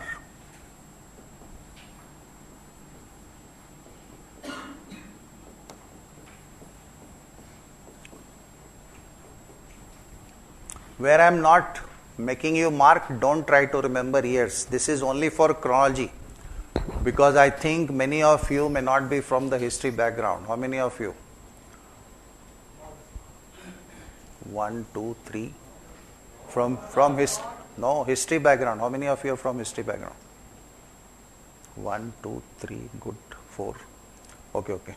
So many of you are non-history background. So later on, if you will study after 6 months, you may get confused. That is why years are given. What is given?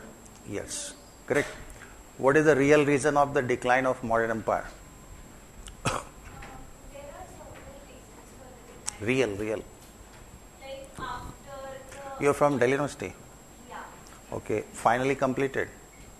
this year. What Romila Thapar is saying about the decline? There are various reasons.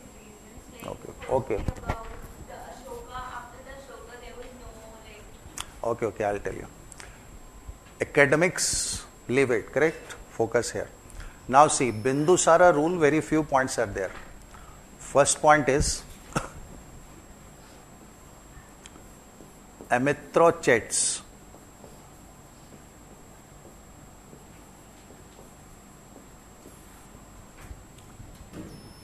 Greek name of Bindusar.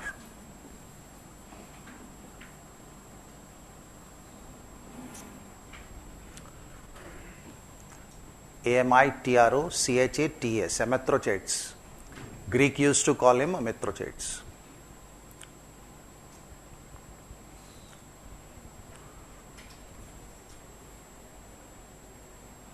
Clear?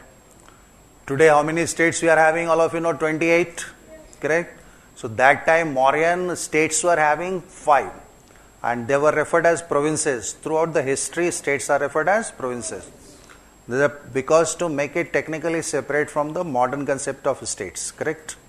So there was a province that is referred as Ujjain, correct? Ujjain, there was a revolt happened against Bindusar. Now why revolt was happening? Very interesting thing is there, because now in the last 4-5 years there are so many examples to make you understand non-history background. What was the NEET exam thing? What the students did? They are revolted. What are you doing? Matlab nahi. Have you been there? But lakhs of students were there, isn't it? What they did? We are in a democratic world. Understand? Democracy, we are having the different channels. One channel is movement. They did movement. What they did? Movement. If movement is not successful, they can go for police. They can go to the courts. These are what? Channels. Get this point? If all is unsuccessful, then some negative elements are appearing, like Naxalism appeared, terrorism appeared, correct? But they are very few. But in monarchy, there is no channel. Monarchy, there is only one channel, that is revolt. That is what? Revolt. Get this point? If very few kings were there who were listening to the people, and if the people were having grievances related to anything, and if they had to persuade, they had to pressure the kings, then they had to go for what? Revolt. So during the rule of the Bindusar, whenever we will say revolt, this is the only reason. Because in monarchy there was no other channel. There was only one channel, was revolt. That is why monarchy sometimes historically is also referred as rule of sword. What is that? Sword. Sword is talwar, power, correct? So what is happening here is, during the rule of Bindusar, Ujjain, revolt had happened. Then Bindusar was having confirmedly more than 5 sons. How many? But how many was having, it is not confirmed by any historical source. Because one of the Buddhist sources writing, Bindusar was having 100 sons. How many? 100. But it's not acceptable, correct? So, third son name was Ashoka. And Ashoka was sent to Zen to control the revolt. He went there, he controlled the revolt, and that time he was only a prince, Yuvraj. There he married one lady, her name was Devi, and he got one son and one daughter, Mahinda and Sanghamitta. So write down next one.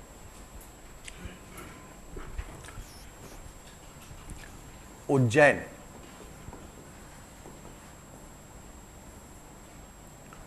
Revolted against Bindusar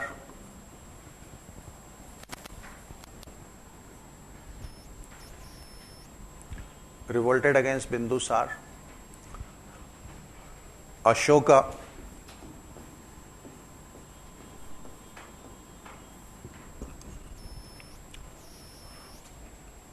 was sent to control the revolt.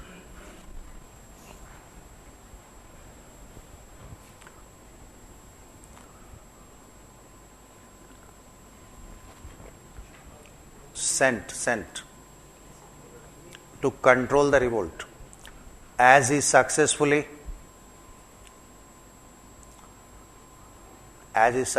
did so.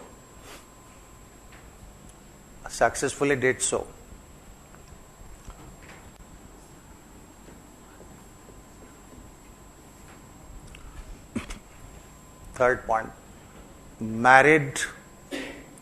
Ashoka married Devi.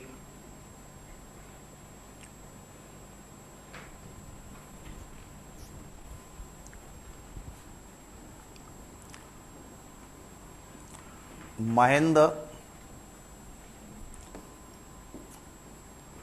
son, and Sanghamitta, daughter. Mahinda, son, Sanghamitta, daughter, born to them.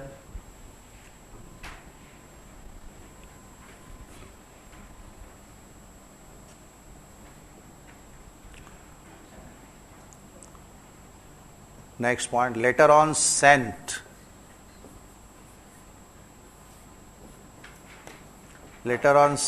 for the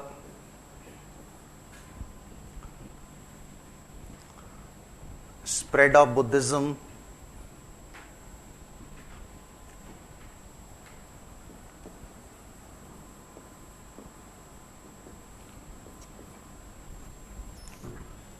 Later on sent for the spread of Buddhism. Later on sent by whom? Ashoka, when Ashoka became the ruler.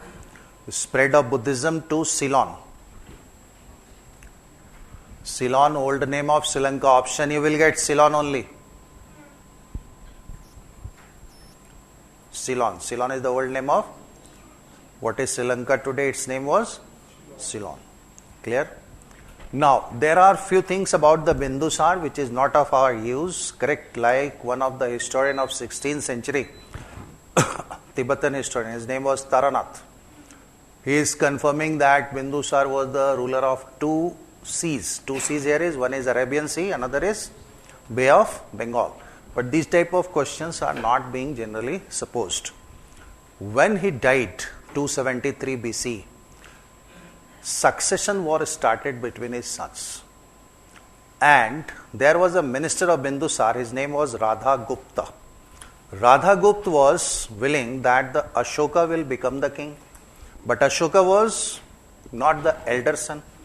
Elder son was Sushumna. Hence point. So that point of time, with the help of the Radhagupta, Ashoka killed his brothers and became the ruler. So after 4 years, 269 BC, Ashoka became the king. Next point. Write down that point. War of succession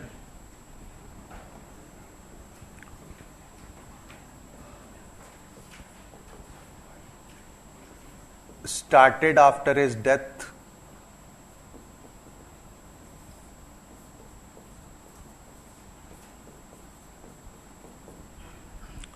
In 273 BC,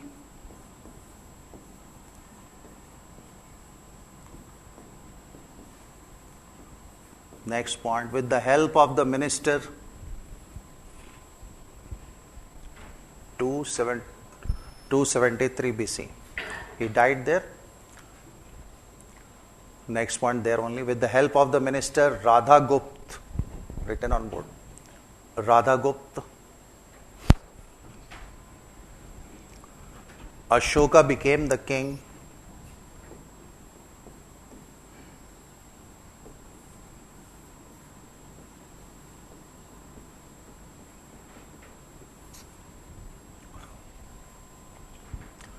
In 269 BC.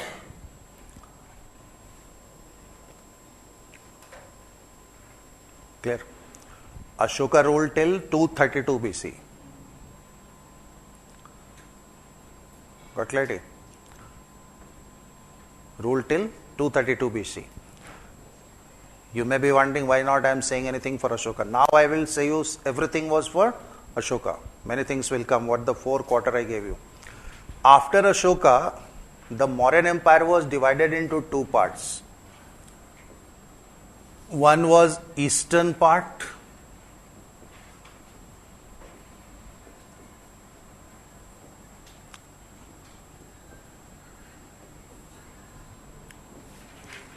and one was western part.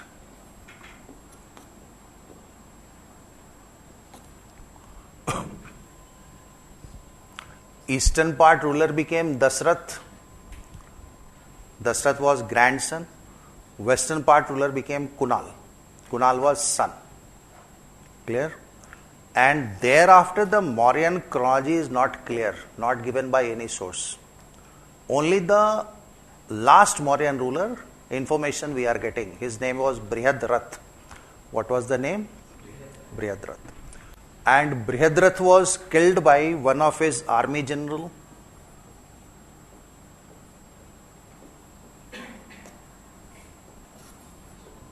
Brihadrath, last Mauryan ruler. Last Mauryan ruler. Here they will have no question, only just I informed you that the empire became weak, it was divided, eastern part and western part. Last Mauryan ruler was Brihadrath. Killed by his army general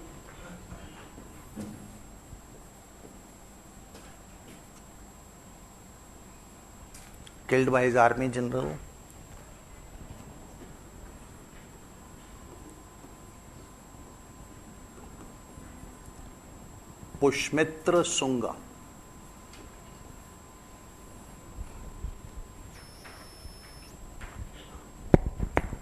Killed by his army general Pushmitra Sunga.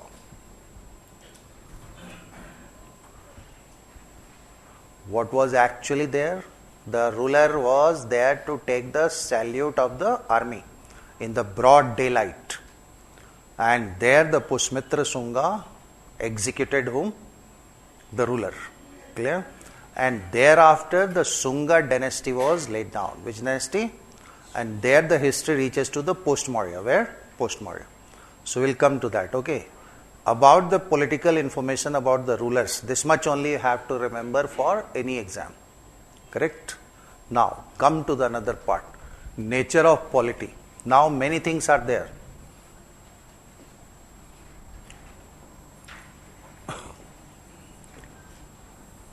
Nature of polity. Very first thing is monarchical in nature. Monarchical in nature.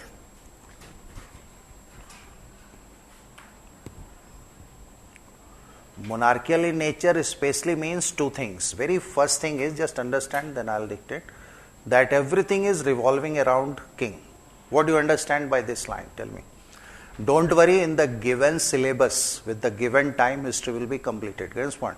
So this is the first class, that is why I am taking you mindset to orient how to take the history. What is the meaning of this line, that everything is revolving around king?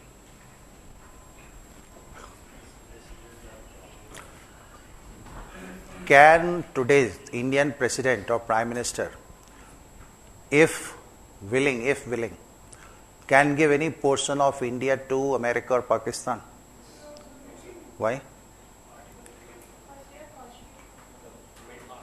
Constitution is there, isn't it? So they are bound to whom? Monarchy ruler is not bound to any constitution. Ruler word is law. Ruler's decision is final. Ruler whatever think is final. Whatever say is final.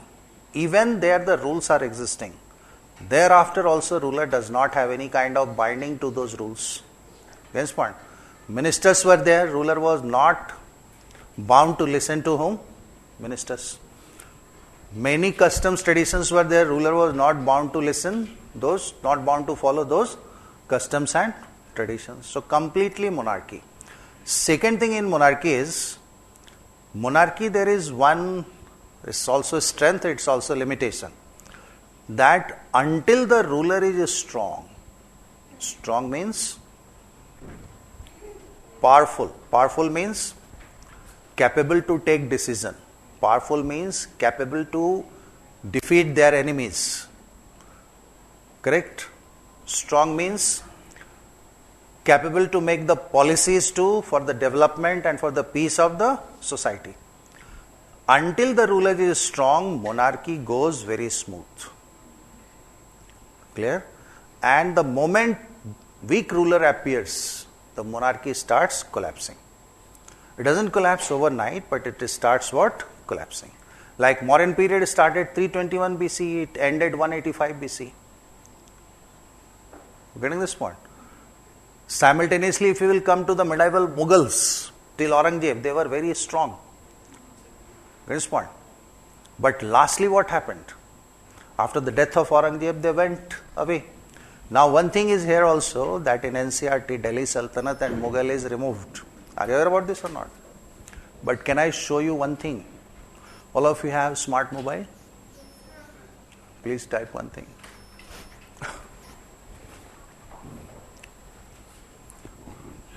2025 IAS Mains GS paper 1.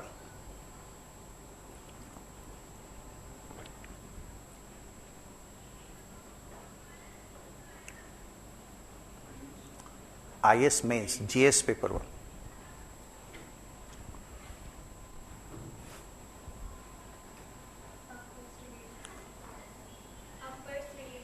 Syncretism. Are you getting this point? From NCRT it is removed, but from syllabus it is not removed. Are you getting my point? Clear about it? So briefly we will see whatever is the things are there like this. Okay. So don't worry about it. So monarchy is clear in your mind. If you are writing the points, how will you write? First point. Rule was depending upon the strength of the king.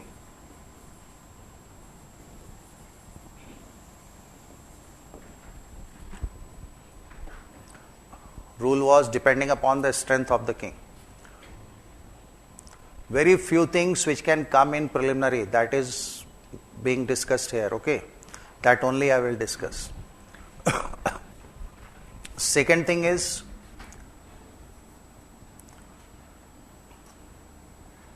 ruler was in high political status.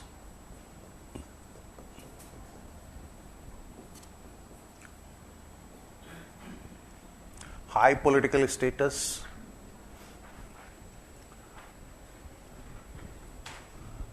And was not bound with any rule, custom,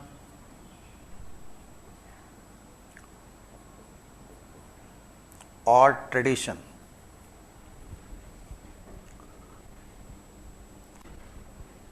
Both point is clear in your mind?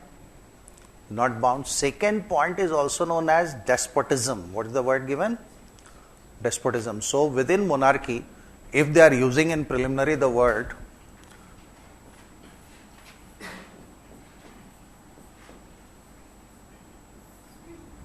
despotism, that means he is not bound to anything. Right now I told you, our president, our prime minister, suppose you will become IAS, IPS, you are bound to what? Constitution. Within constitution you will be given service rule. What is there? Service rule. If you will do any mistake, you will be going to the court. Yes, point. And if you will found guilty, then where you will go? Very famous prison is here in Delhi. What is the name? Tihar. Yes. 2-3 years before, many of the chief ministers were going to Tihar. So I was taking class at Drishti. People started shouting, sir, what will happen in Tihar? So I told there will be a cell constructed, CM cell. What is cell? CM cell. Yes, point. So, despotism is high status of whom? Ruler. Not bound to anything. Clear? Simultaneously, when we see that it was a monarchical state, the another thing here is it was a police state. This I expect will come in preliminary any time now. Second nature is police state.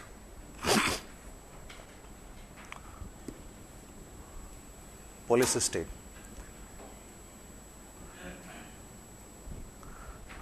Write down. That means ruler was concerned with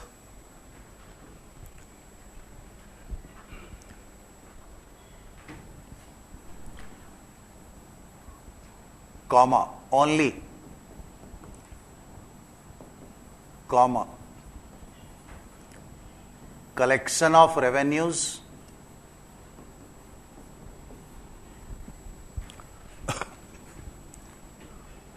collection of revenues and security of the state.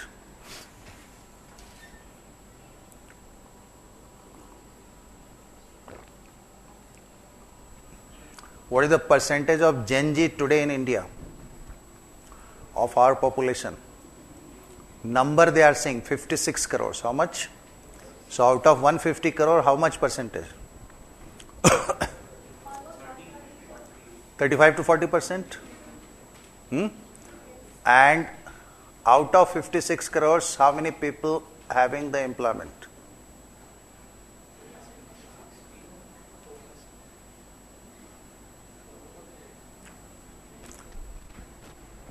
I cannot say, but you can imagine.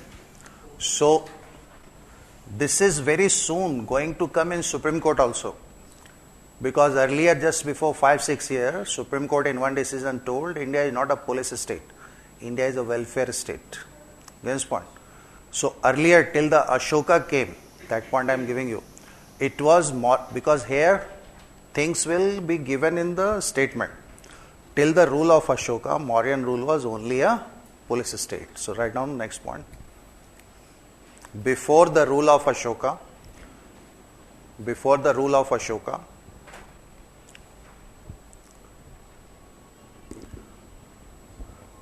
Mauryan state was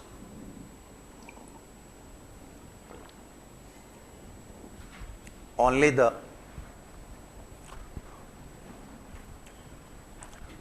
police state.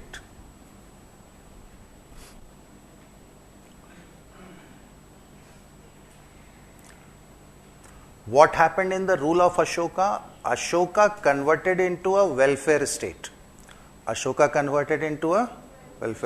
write down below that.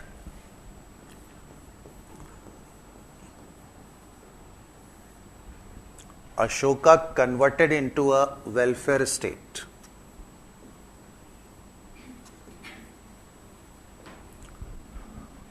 India shall have a welfare state is mentioned in which article of India? Constitution. 38 subclause 1. Which article? Because you have the one paper ethics also. And right now what I am telling you, that is political ethics. Now I will come to the concept today or next, Dhamma. Against point. That is completely ethics and morality. How welfare state? Just see. Ashoka concerned with the concerned with the employment of the people,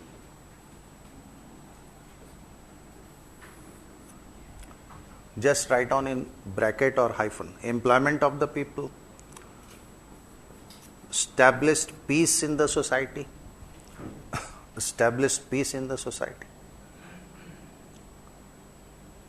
peace in the society.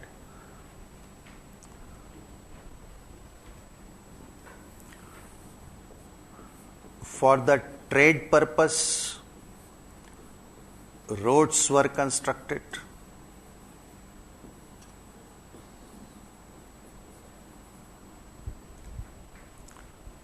Roads were constructed.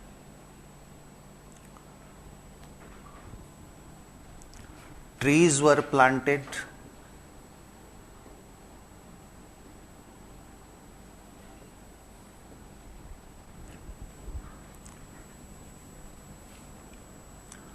Justice was done immediately. Justice here is not like today, but differently. Justice was done immediately.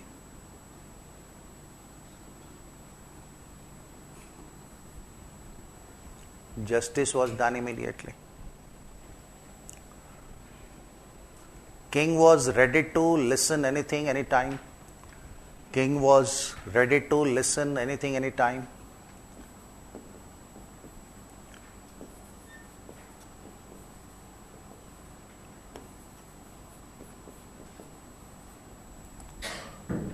Do we have today the access to the member of parliaments? No. Any ISDM? No. We have to take appointments, then they will tell you, come, then we will meet. Correct? Got clarity? So, please remember this line. Before the rule of Ashoka, it is a police state. And thereafter it was converted into a welfare state. Concept is clear? They can give you separate line also, they can give you this line also. Okay? Next point is, write down. Mauryan Empire was divided into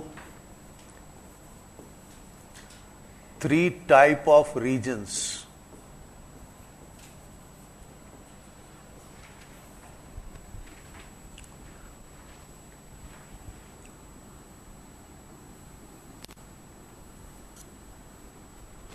Three type of reason. Now see, this is the reason, this one, this first circle is referred as metropolitan or nucleus area.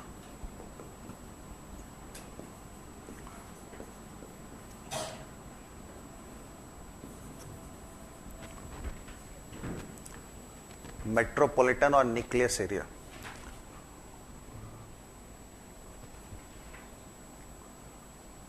Not like today metropolitan, okay? Name given, metropolitan or nucleus area. Give hyphen. Governed directly by king. Governed directly by king.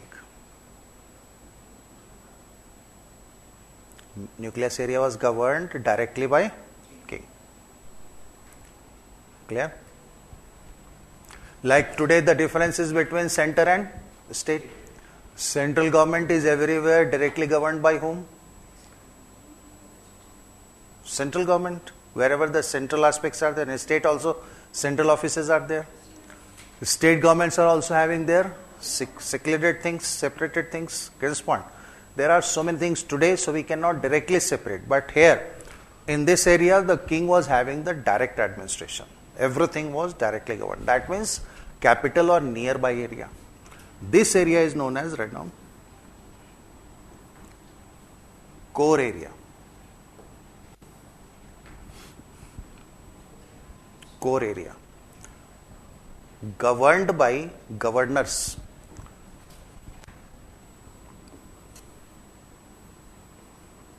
These are not today's like governor. These governors are known as Kumar Amatya.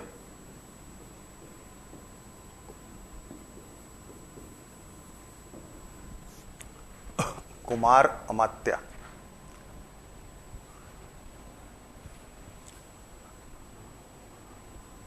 Kumar Amatya.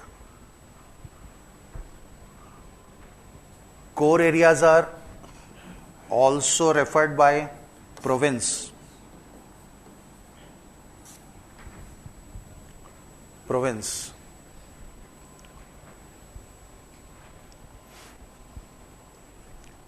So, already 1 year they had a question, who was the head of the province during the Mauryan estate? What in option you will find? Now, very interesting thing is, Kumaramatyas were from the king's family. From the king's family. And their existence was depending upon the wish of the king. Clear? Or either the relative or the son or any far relative. Clear in your mind? Third area is known as peripheral area.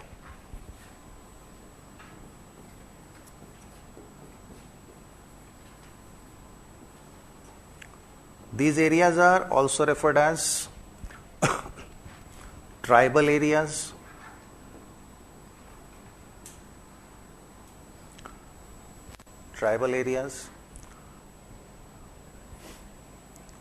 not developed,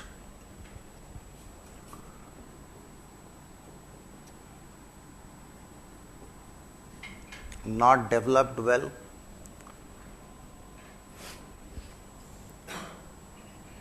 Now understand.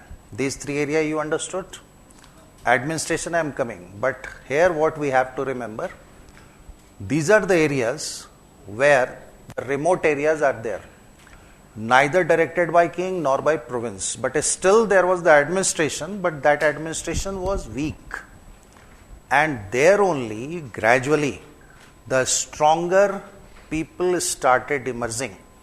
And those areas which were having the groups of the people later on started forming the kingdoms. One of the research was there earlier in the decline of the Mauryan Empire, that because of centralization, excessive centralization, Mauryan Empire declined. Centralization you understood? What is it? Yes, what is centralization? Anyone? Everything should be done by king. Everything should be done by king. Is today India a centralized government or not? What you are saying? Semi-centralized is not a word.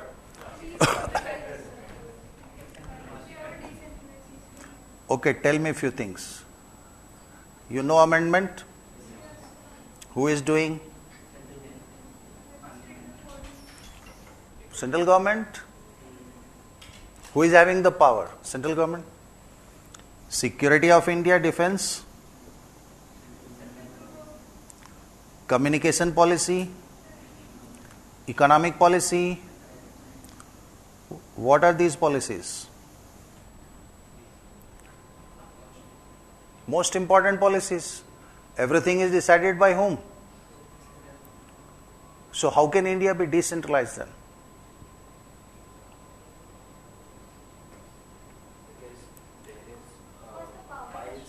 Is any power available to state in defense? Is any power available to state in making the communication policy? Is any power available to state in making the economic policy? No. Is any power available to state for external affairs? No. How can India be decentralized?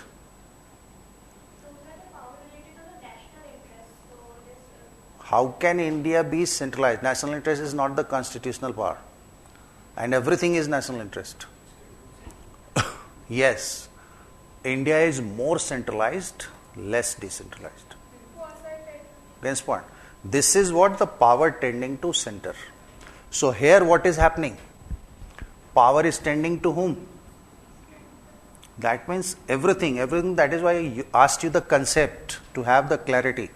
Every important aspect is now today decided by whom? This is known as excessive centralization. This is known as what? Excessive centralization. So Mauryan Empire was also having which type of centralization? Everything was decided by whom? King. So it was inbuilt, because if everything will be decided by king, that means the lower officials And the lower groups of the people many times will have grievances against whom? King. And if those grievances were not addressed, then what will happen? Empire will start breaking if the king will be weaker. Point is clear.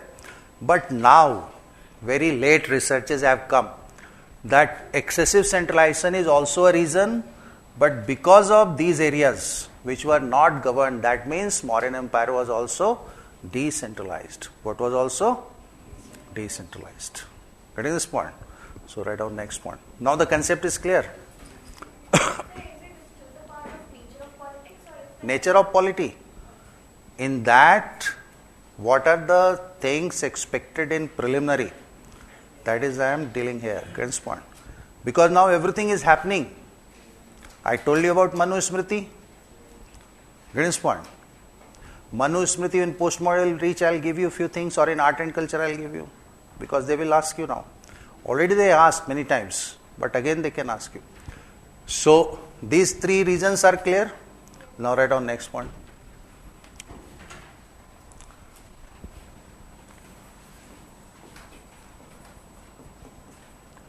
Mauryan rule was extremely centralized.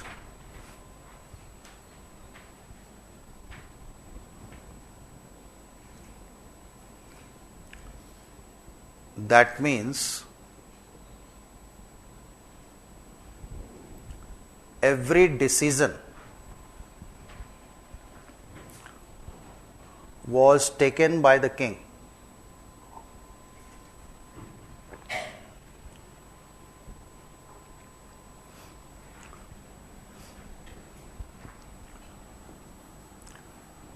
But the recent researches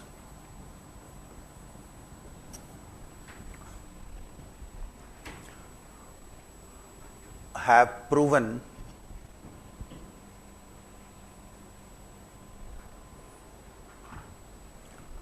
that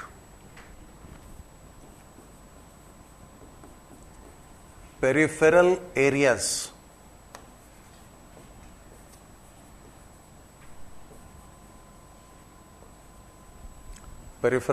were decentralized.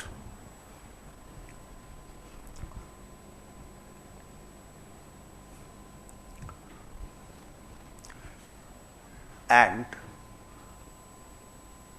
both were the cause behind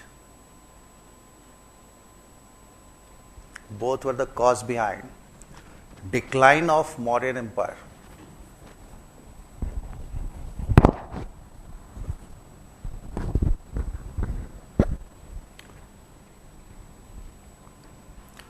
Got clarity about this point? Clear? Now see, next point is write down.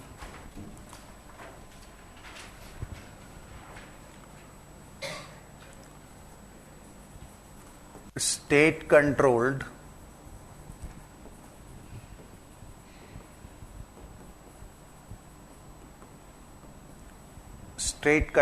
administration.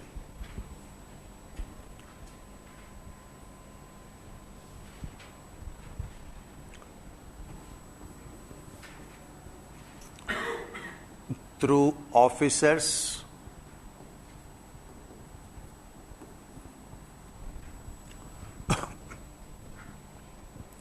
and ministers.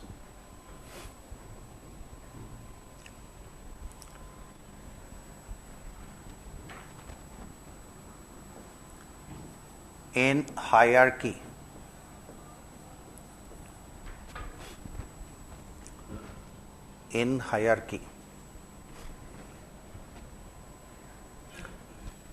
Give hyphen. Hierarchy of ministers were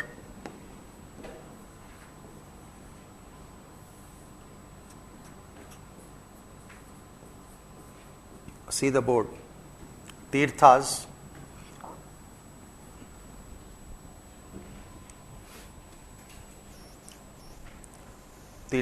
it already came in preliminary. Who were Tirthas during Mauryan Empire? Ministers. Who were Tirthas? Ministers. Highest minister were Tirthas. They were 18 in numbers. 18 in numbers. Second highest was Adhyakshas, 27 in numbers. Adhyakshas were the head of the departments. Like suppose you will become IS, you will be the head of which department? Suppose you are reaching, first you will be appointed as SDM, then you will become DM. So in DM you will be the head of that district, wherever you will be posted. Then you will go to commissioner. Commissioner you will be given excise commissioner, sales commissioner, then you will be the head of excise, sales, etc. Correspond. So Adhyakshas were head. Clear? Then came Mahamatras. Right now.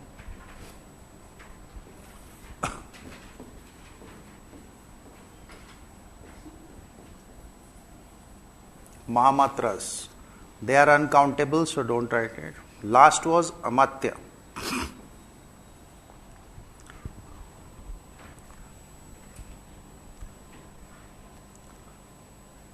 Last was Amatya. Respond. Amatya. Written all these four. Here you can get the question, and few of the Adhyakshas also will get the question that I am coming to. Which are the Adhyakshas? You may have the direct question that they were the head of which department, correct? Simultaneously in the administration they were having a spying system. Write down here the next point. Spying system.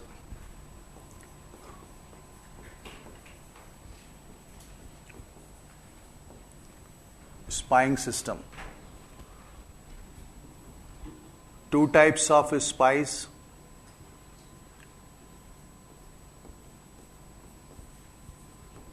Sanstha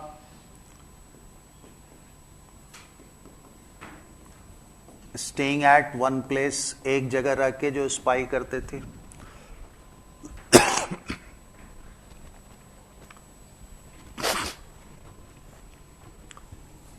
Second was sanchar. These are the points for preliminary. Traveling spy.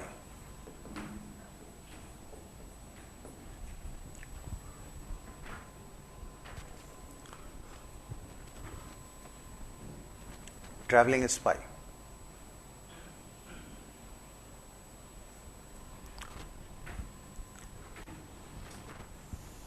Then they got economic administration.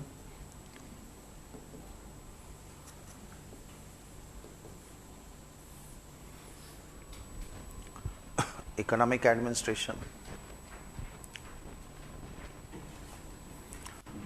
Based on central control,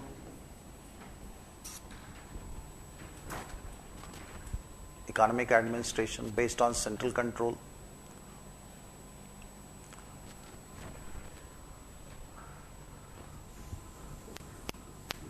State control upon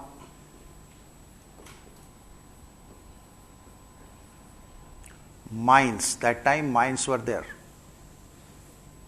State control upon mines. Mines, you understood? Coal mines. Next point. And other important industries. Industries are not like today. Machines were not there, but things were in use. Now, if the state is controlling the heavy industries, what is the benefit? Then you will understand this. Before 10 or 12 years, this question came. Mines was under the control of whom under Mauryan economy? What is the benefit? Revenue will go to whom? State. If the revenue will go to state, then what will happen?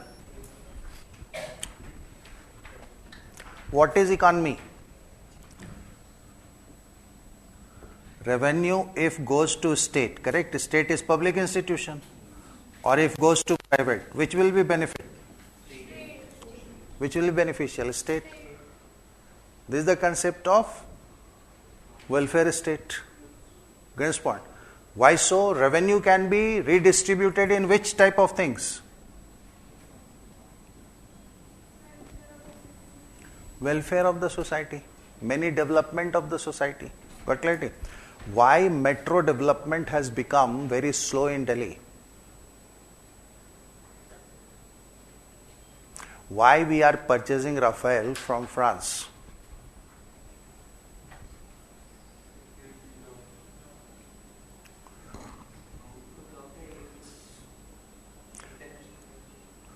My question is why we are purchasing Rafale from France?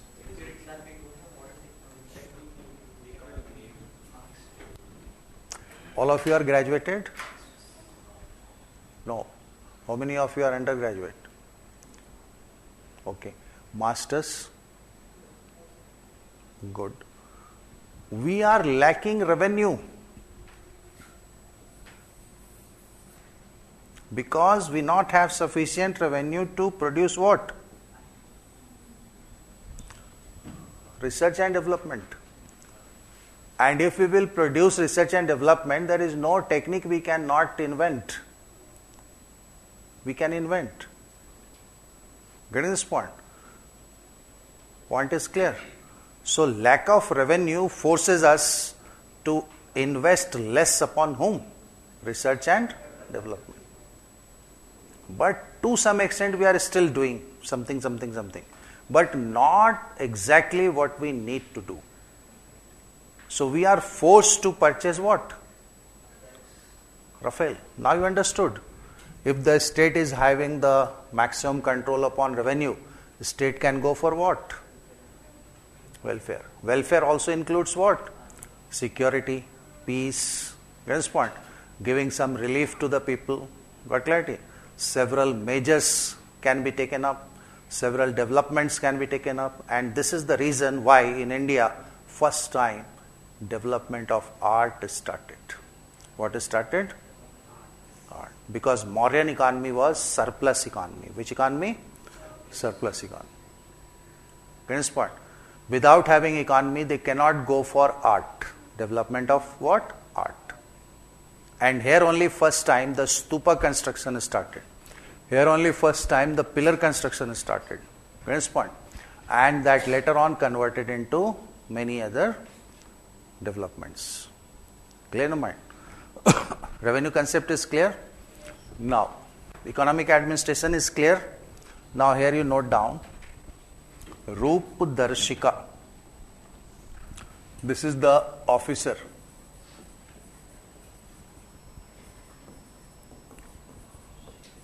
Roop Darshika.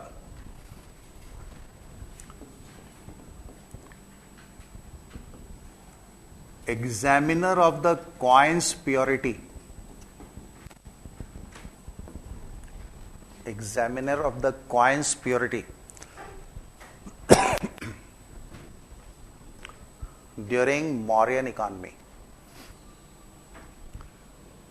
गर्मी नहीं लग रही तुम लोगों को? हाँ? ठंड लग रही है? हिंदी समझता है तुम लोग? फैन लगाओगे तो sound will become what? Now see 6th century BC. Before that, there is no money economy. Are you aware? So here only the money economy started, and there was no notes like today. Currency, there was coin. And the first coin is referred as punch-marked coin. Get this point? So there was a specific officer who used to judge the purity of the coins. Next, write down. Few of the officers' name I am giving you here. Sitadhyaksha.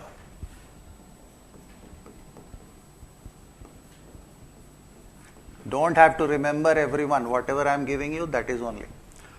Head of the Department of Agriculture.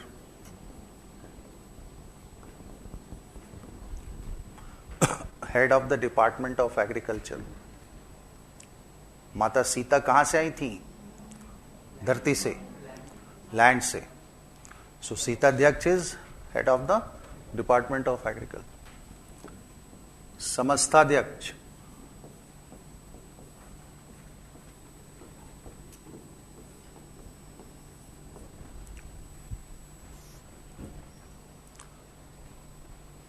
head of the department to manage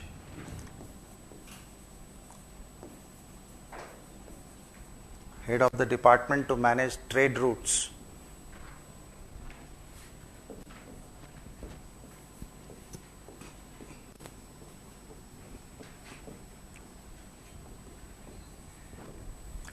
पौत्वाध्यक्ष,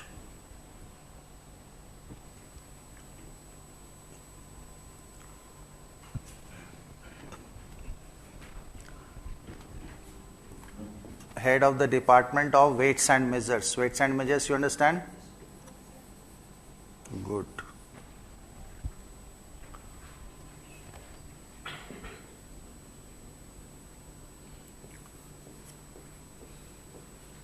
Lavanadhyaksh, salt. Lavan is salt. Head of the department of salt.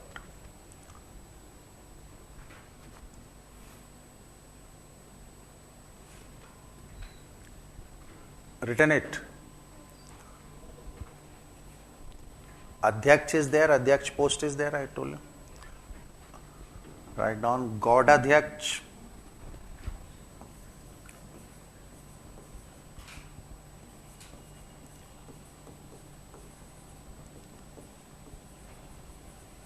Head of the department of slaughterhouse.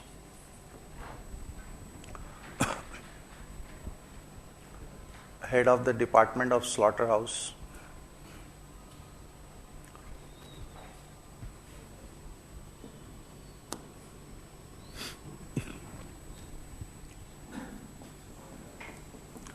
Vivitadhyaksh.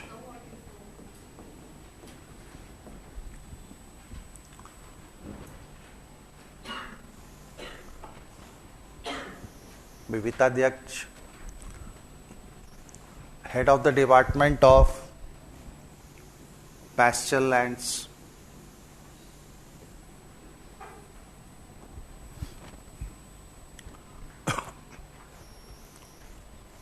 What happened? You enjoying pasture lands? Can you respond? Got clarity? Remember this much. If you will be asked for the next 3-4 years, from here you will be getting the things. There is no need to remember all 18, all 27. Correct? One has already been asked, that is Lavnadhyaksh. What they have already asked? Lavan is very normal. Even if you don't know, you can say head of the department of salt. Clear? Now see, what was the judicial system of Mauryas? Please note down.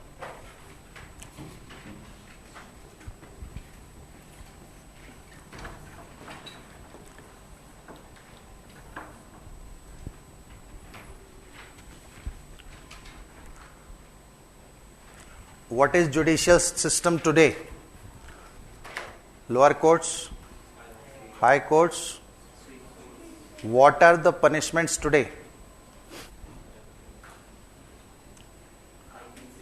Imprisonment, life imprisonment. What is the another thing? Capital punishment. Correct? During the whole period of history and during the period of Maurya, means method of punishment, note down. Amputation of limbs.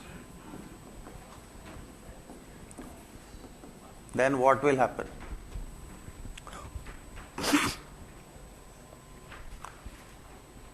Limbs is, that should be cut down. So once the limbs is cut down, can the person speak? No.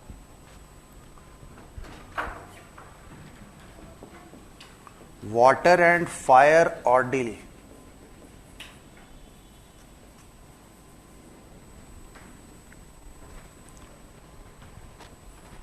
Water and fire ordeal. Water ordeal means large tub type of structure is there and a person should be drowned in that and he should not be allowed to come out and finally he had to live his life. Fire ordeal is person should be burned from all side and he will be killed. Why are you showing like face this? Even we are having today more method of brutal killings. Isn't it? So which type of punishment is there? Very hard. Second thing, there was the judicial system based on, write down, civil and criminal aspect.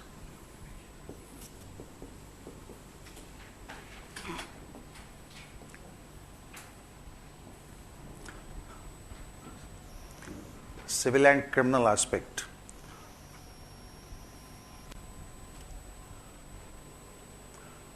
And the criminal court of Mauryas are known as Kantak Shodhan. It's recently been asked. In history, wherever I am saying recently been asked, that means it may be asked again, because nothing will change in history, correct? What is important, that can be repeated again. Kantak Shodhan. Criminal court. Antarsthiye civil court.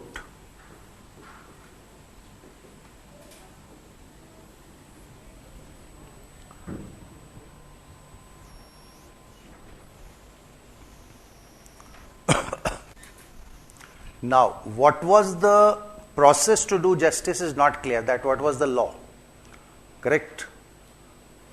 How they were reaching to the conclusion, that is not clear. So they are asking like this only. If they are asking who is the highest judge, suppose criminal court has given him guilty, if the king is willing, king could have forgiven them. Point. So highest judge was who? King himself. Clear? Which type of law was there? It's also not clear. So be very clear about is, write down that process of justice and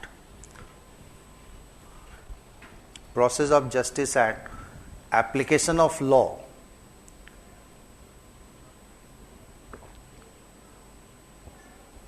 is not clear during the Mauryan rule.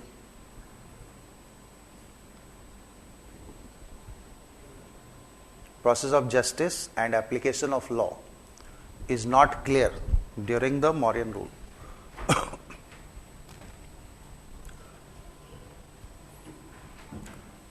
Now, here is one thing which is very important in justice, that is related to the artisan. Right now, who were artisan? Artisans were basically making the weapons, sword, javelin, against point, and bow. All such type of things were made by whom? Artisans. Secondly, they were also making the chariot. Chariot, you understand? रथ. पहले क्या था? लड़ाई किस पे बैठ के जाते थे करने? Have you ever seen the Ramayana Mahabharata serial? So all of them were sitting on what? Either chariot or horse. So these two things were very important for the state. So related to the artisan, if any crime was done, directly capital punishment was given right now. Any crime performed against artisan, any crime performed against artisan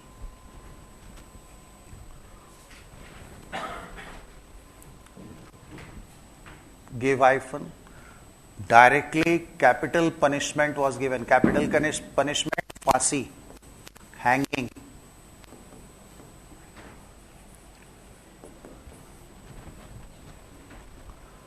Directly capital punishment was given. Write down second thing there. Artisans were having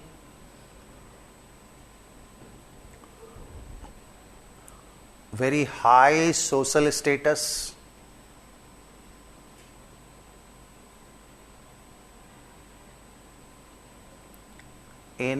Artisans were having very high social status in Mauryan period.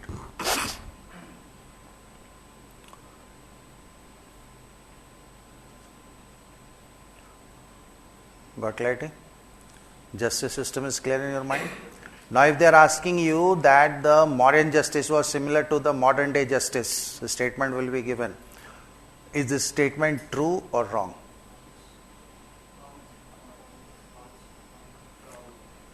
History. Why? No. What is the ultimate aim of justice? Justice is not only giving punishment. Fear of law should be created. What is created? You may be driving a scooty, cars. Are you driving? Sometimes you may have the intent to jump the red light. Are you jumping now? No, because cameras are there. Challan will come. You may be having sometime very angry with someone and wanted to kill. Have you ever been so? नहीं. आजकल का generation पता नहीं क्या हो गया. Respond.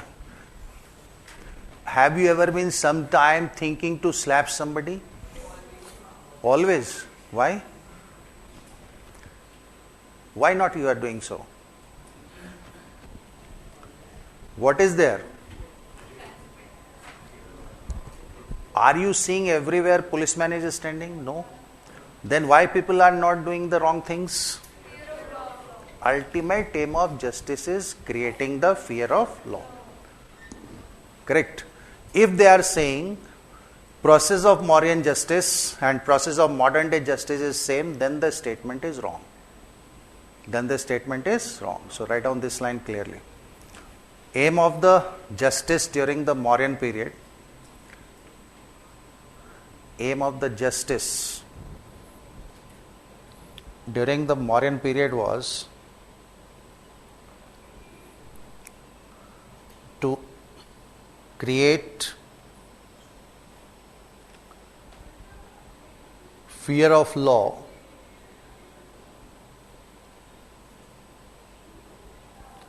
so that the peaceful society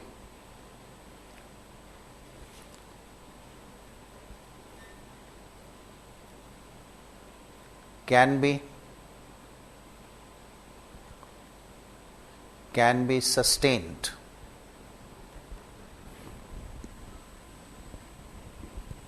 Clear? Clarity is there? Now, understand this thing. That time when the Mauryan rule is going on, that time the several religion already existing in India. Religion what I am using because non-history background people will not get that and there is no need to understand that. Buddhism, Jainism, Brahmanical religion, one is more Ajivak, Charvak, many type of religion. Hence point. And all such religion were allowed to coexist. They were not basically interfered, they were not basically maltreated, they were not basically intervened by the state without any reason. So the Mauryan polity was already secular polity. Which type of polity? Write down. Mauryan polity was secular polity where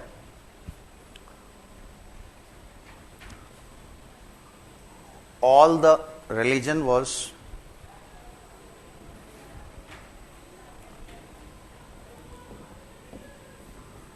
allowed to coexist.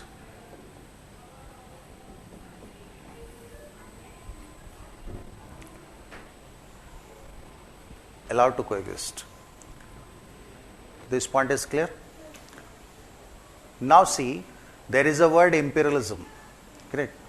Imperialism is, in order to understand what is imperialism, you just keep in mind two things. First thing is, in imperialism, the ruler's prestige should be maintained at any cost. What I am saying, ruler prestige should be maintained at any cost. Even the masses could be killed, eliminated. Second thing of imperialism is expansion of the territory. Expansion of the territory. Both element was present during the Mauryan Empire. So Mauryan polity was also essentially an imperialist policy, or imperialist state also. Imperialist state. So write down this point. Mauryan state or polity was, must write down this word, essentially imperialist. Essentially imperialist. If you will forget, meaning of imperialism is two things: ruler prestige should be maintained at any cost.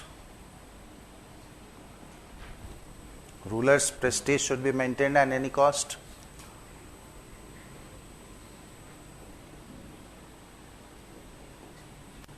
And second one is expansion of territories.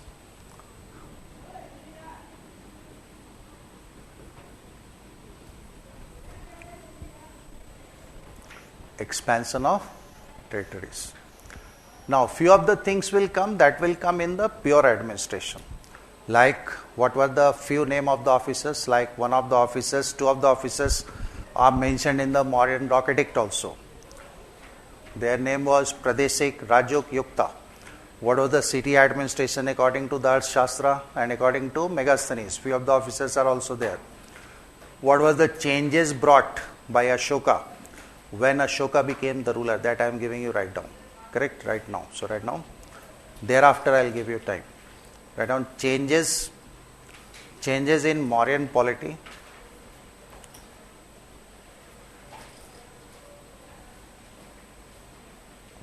Brought by Ashoka.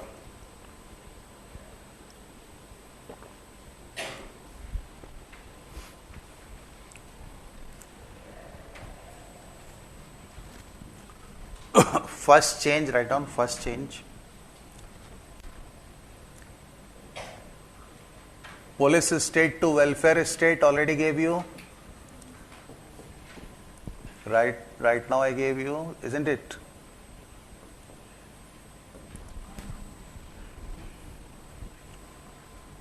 Police state to welfare state. Second,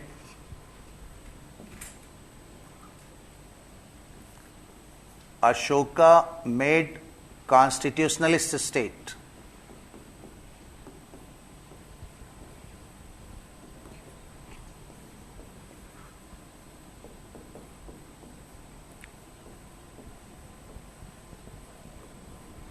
By adopting policy of Dhamma, constitutionalist state. Meaning etc. I will explain in the next class, because Dhamma is itself a question in art and culture. So here only I will explain you. Third change he made,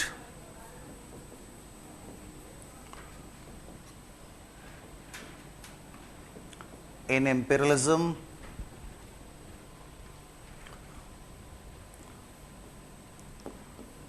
see the board, Bheri Ghosha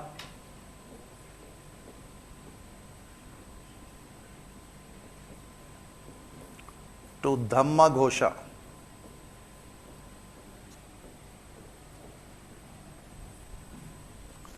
Bheri Ghosha war policy.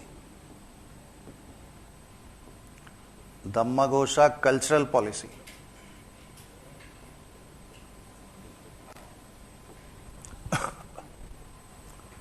Bheri Ghosha to Dhamma Ghosha. Now this can come in art and culture also. Question will come like this. Right now discuss.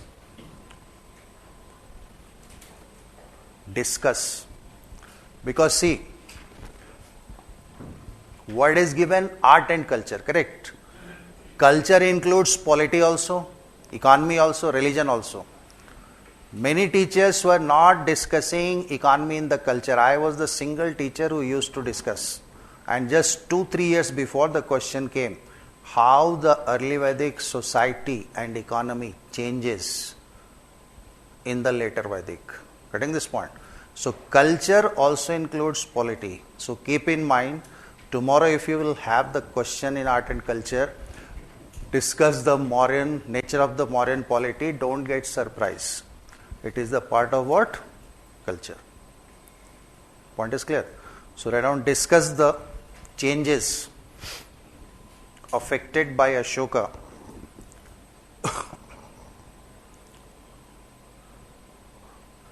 in the Mauryan polity. Changes brought or affected by Ashoka in the Mauryan polity. Don't get bothered. These things will be discussed. And what is the remaining thing will be discussed on? Tomorrow, do we have class? No. Monday we have class. Monday. So Monday these things will be discussed, then we will switch over to post-Maurya, then Gupta. Correct? होगा तो मैं आ जाएगा, routine में तो नहीं था, देख लेंगे, होगा तो I will be here, don't worry. Now tell me if you want to ask anything.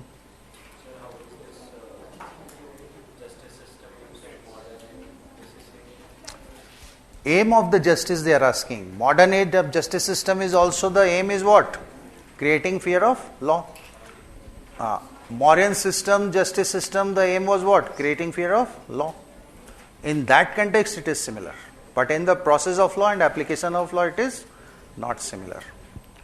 Anything more you want to ask related to history? Have you understood 30-40% of the class? Connection established. Correct. So many things are remaining like decline, Dhamma, etc. That we will cover either tomorrow if there will be class or not on Monday. Any doubt, any question? Yes. State means center, complete state.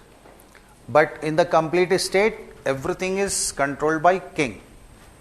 But commonly we are referring is at state. Correct? Yes. Actually, this type of structure was there. See.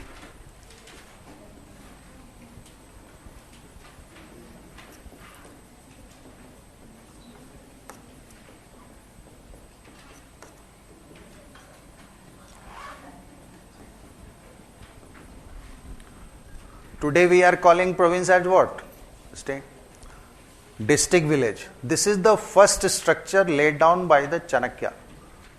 And Chanakya's structure was applied by whom? Mauryas. Next point. And almost similar we are having today. Clear? So this whole system is referred as what? State in history. And at the center, today is who? Government. That time who? King. Plus minister. Today here you see in state, who is there? Governor. Governor is appointed by whom?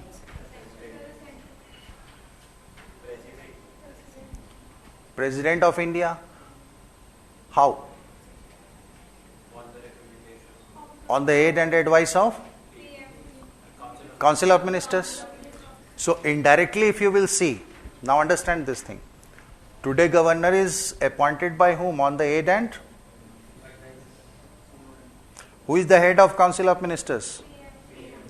PM is advising whom? So governor of the state indirectly is the person of whom? PM. Is it not the same thing? That is why April 2025, the state of Tamil Nadu case, power of governor article 200 and 201 was restricted. Getting this point? Point is clear. So all this administrative structure was laid down earlier and more or less we are following this thing. Yes, any other question? So whenever be the next class, we'll finish up this and then post-Maurya. Then post-Maurya is very little, mostly society economy, mostly what? Society. And few developments of religion. Religion we will mostly cover in art and culture. Whatever is the factual thing that I will cover here. So best.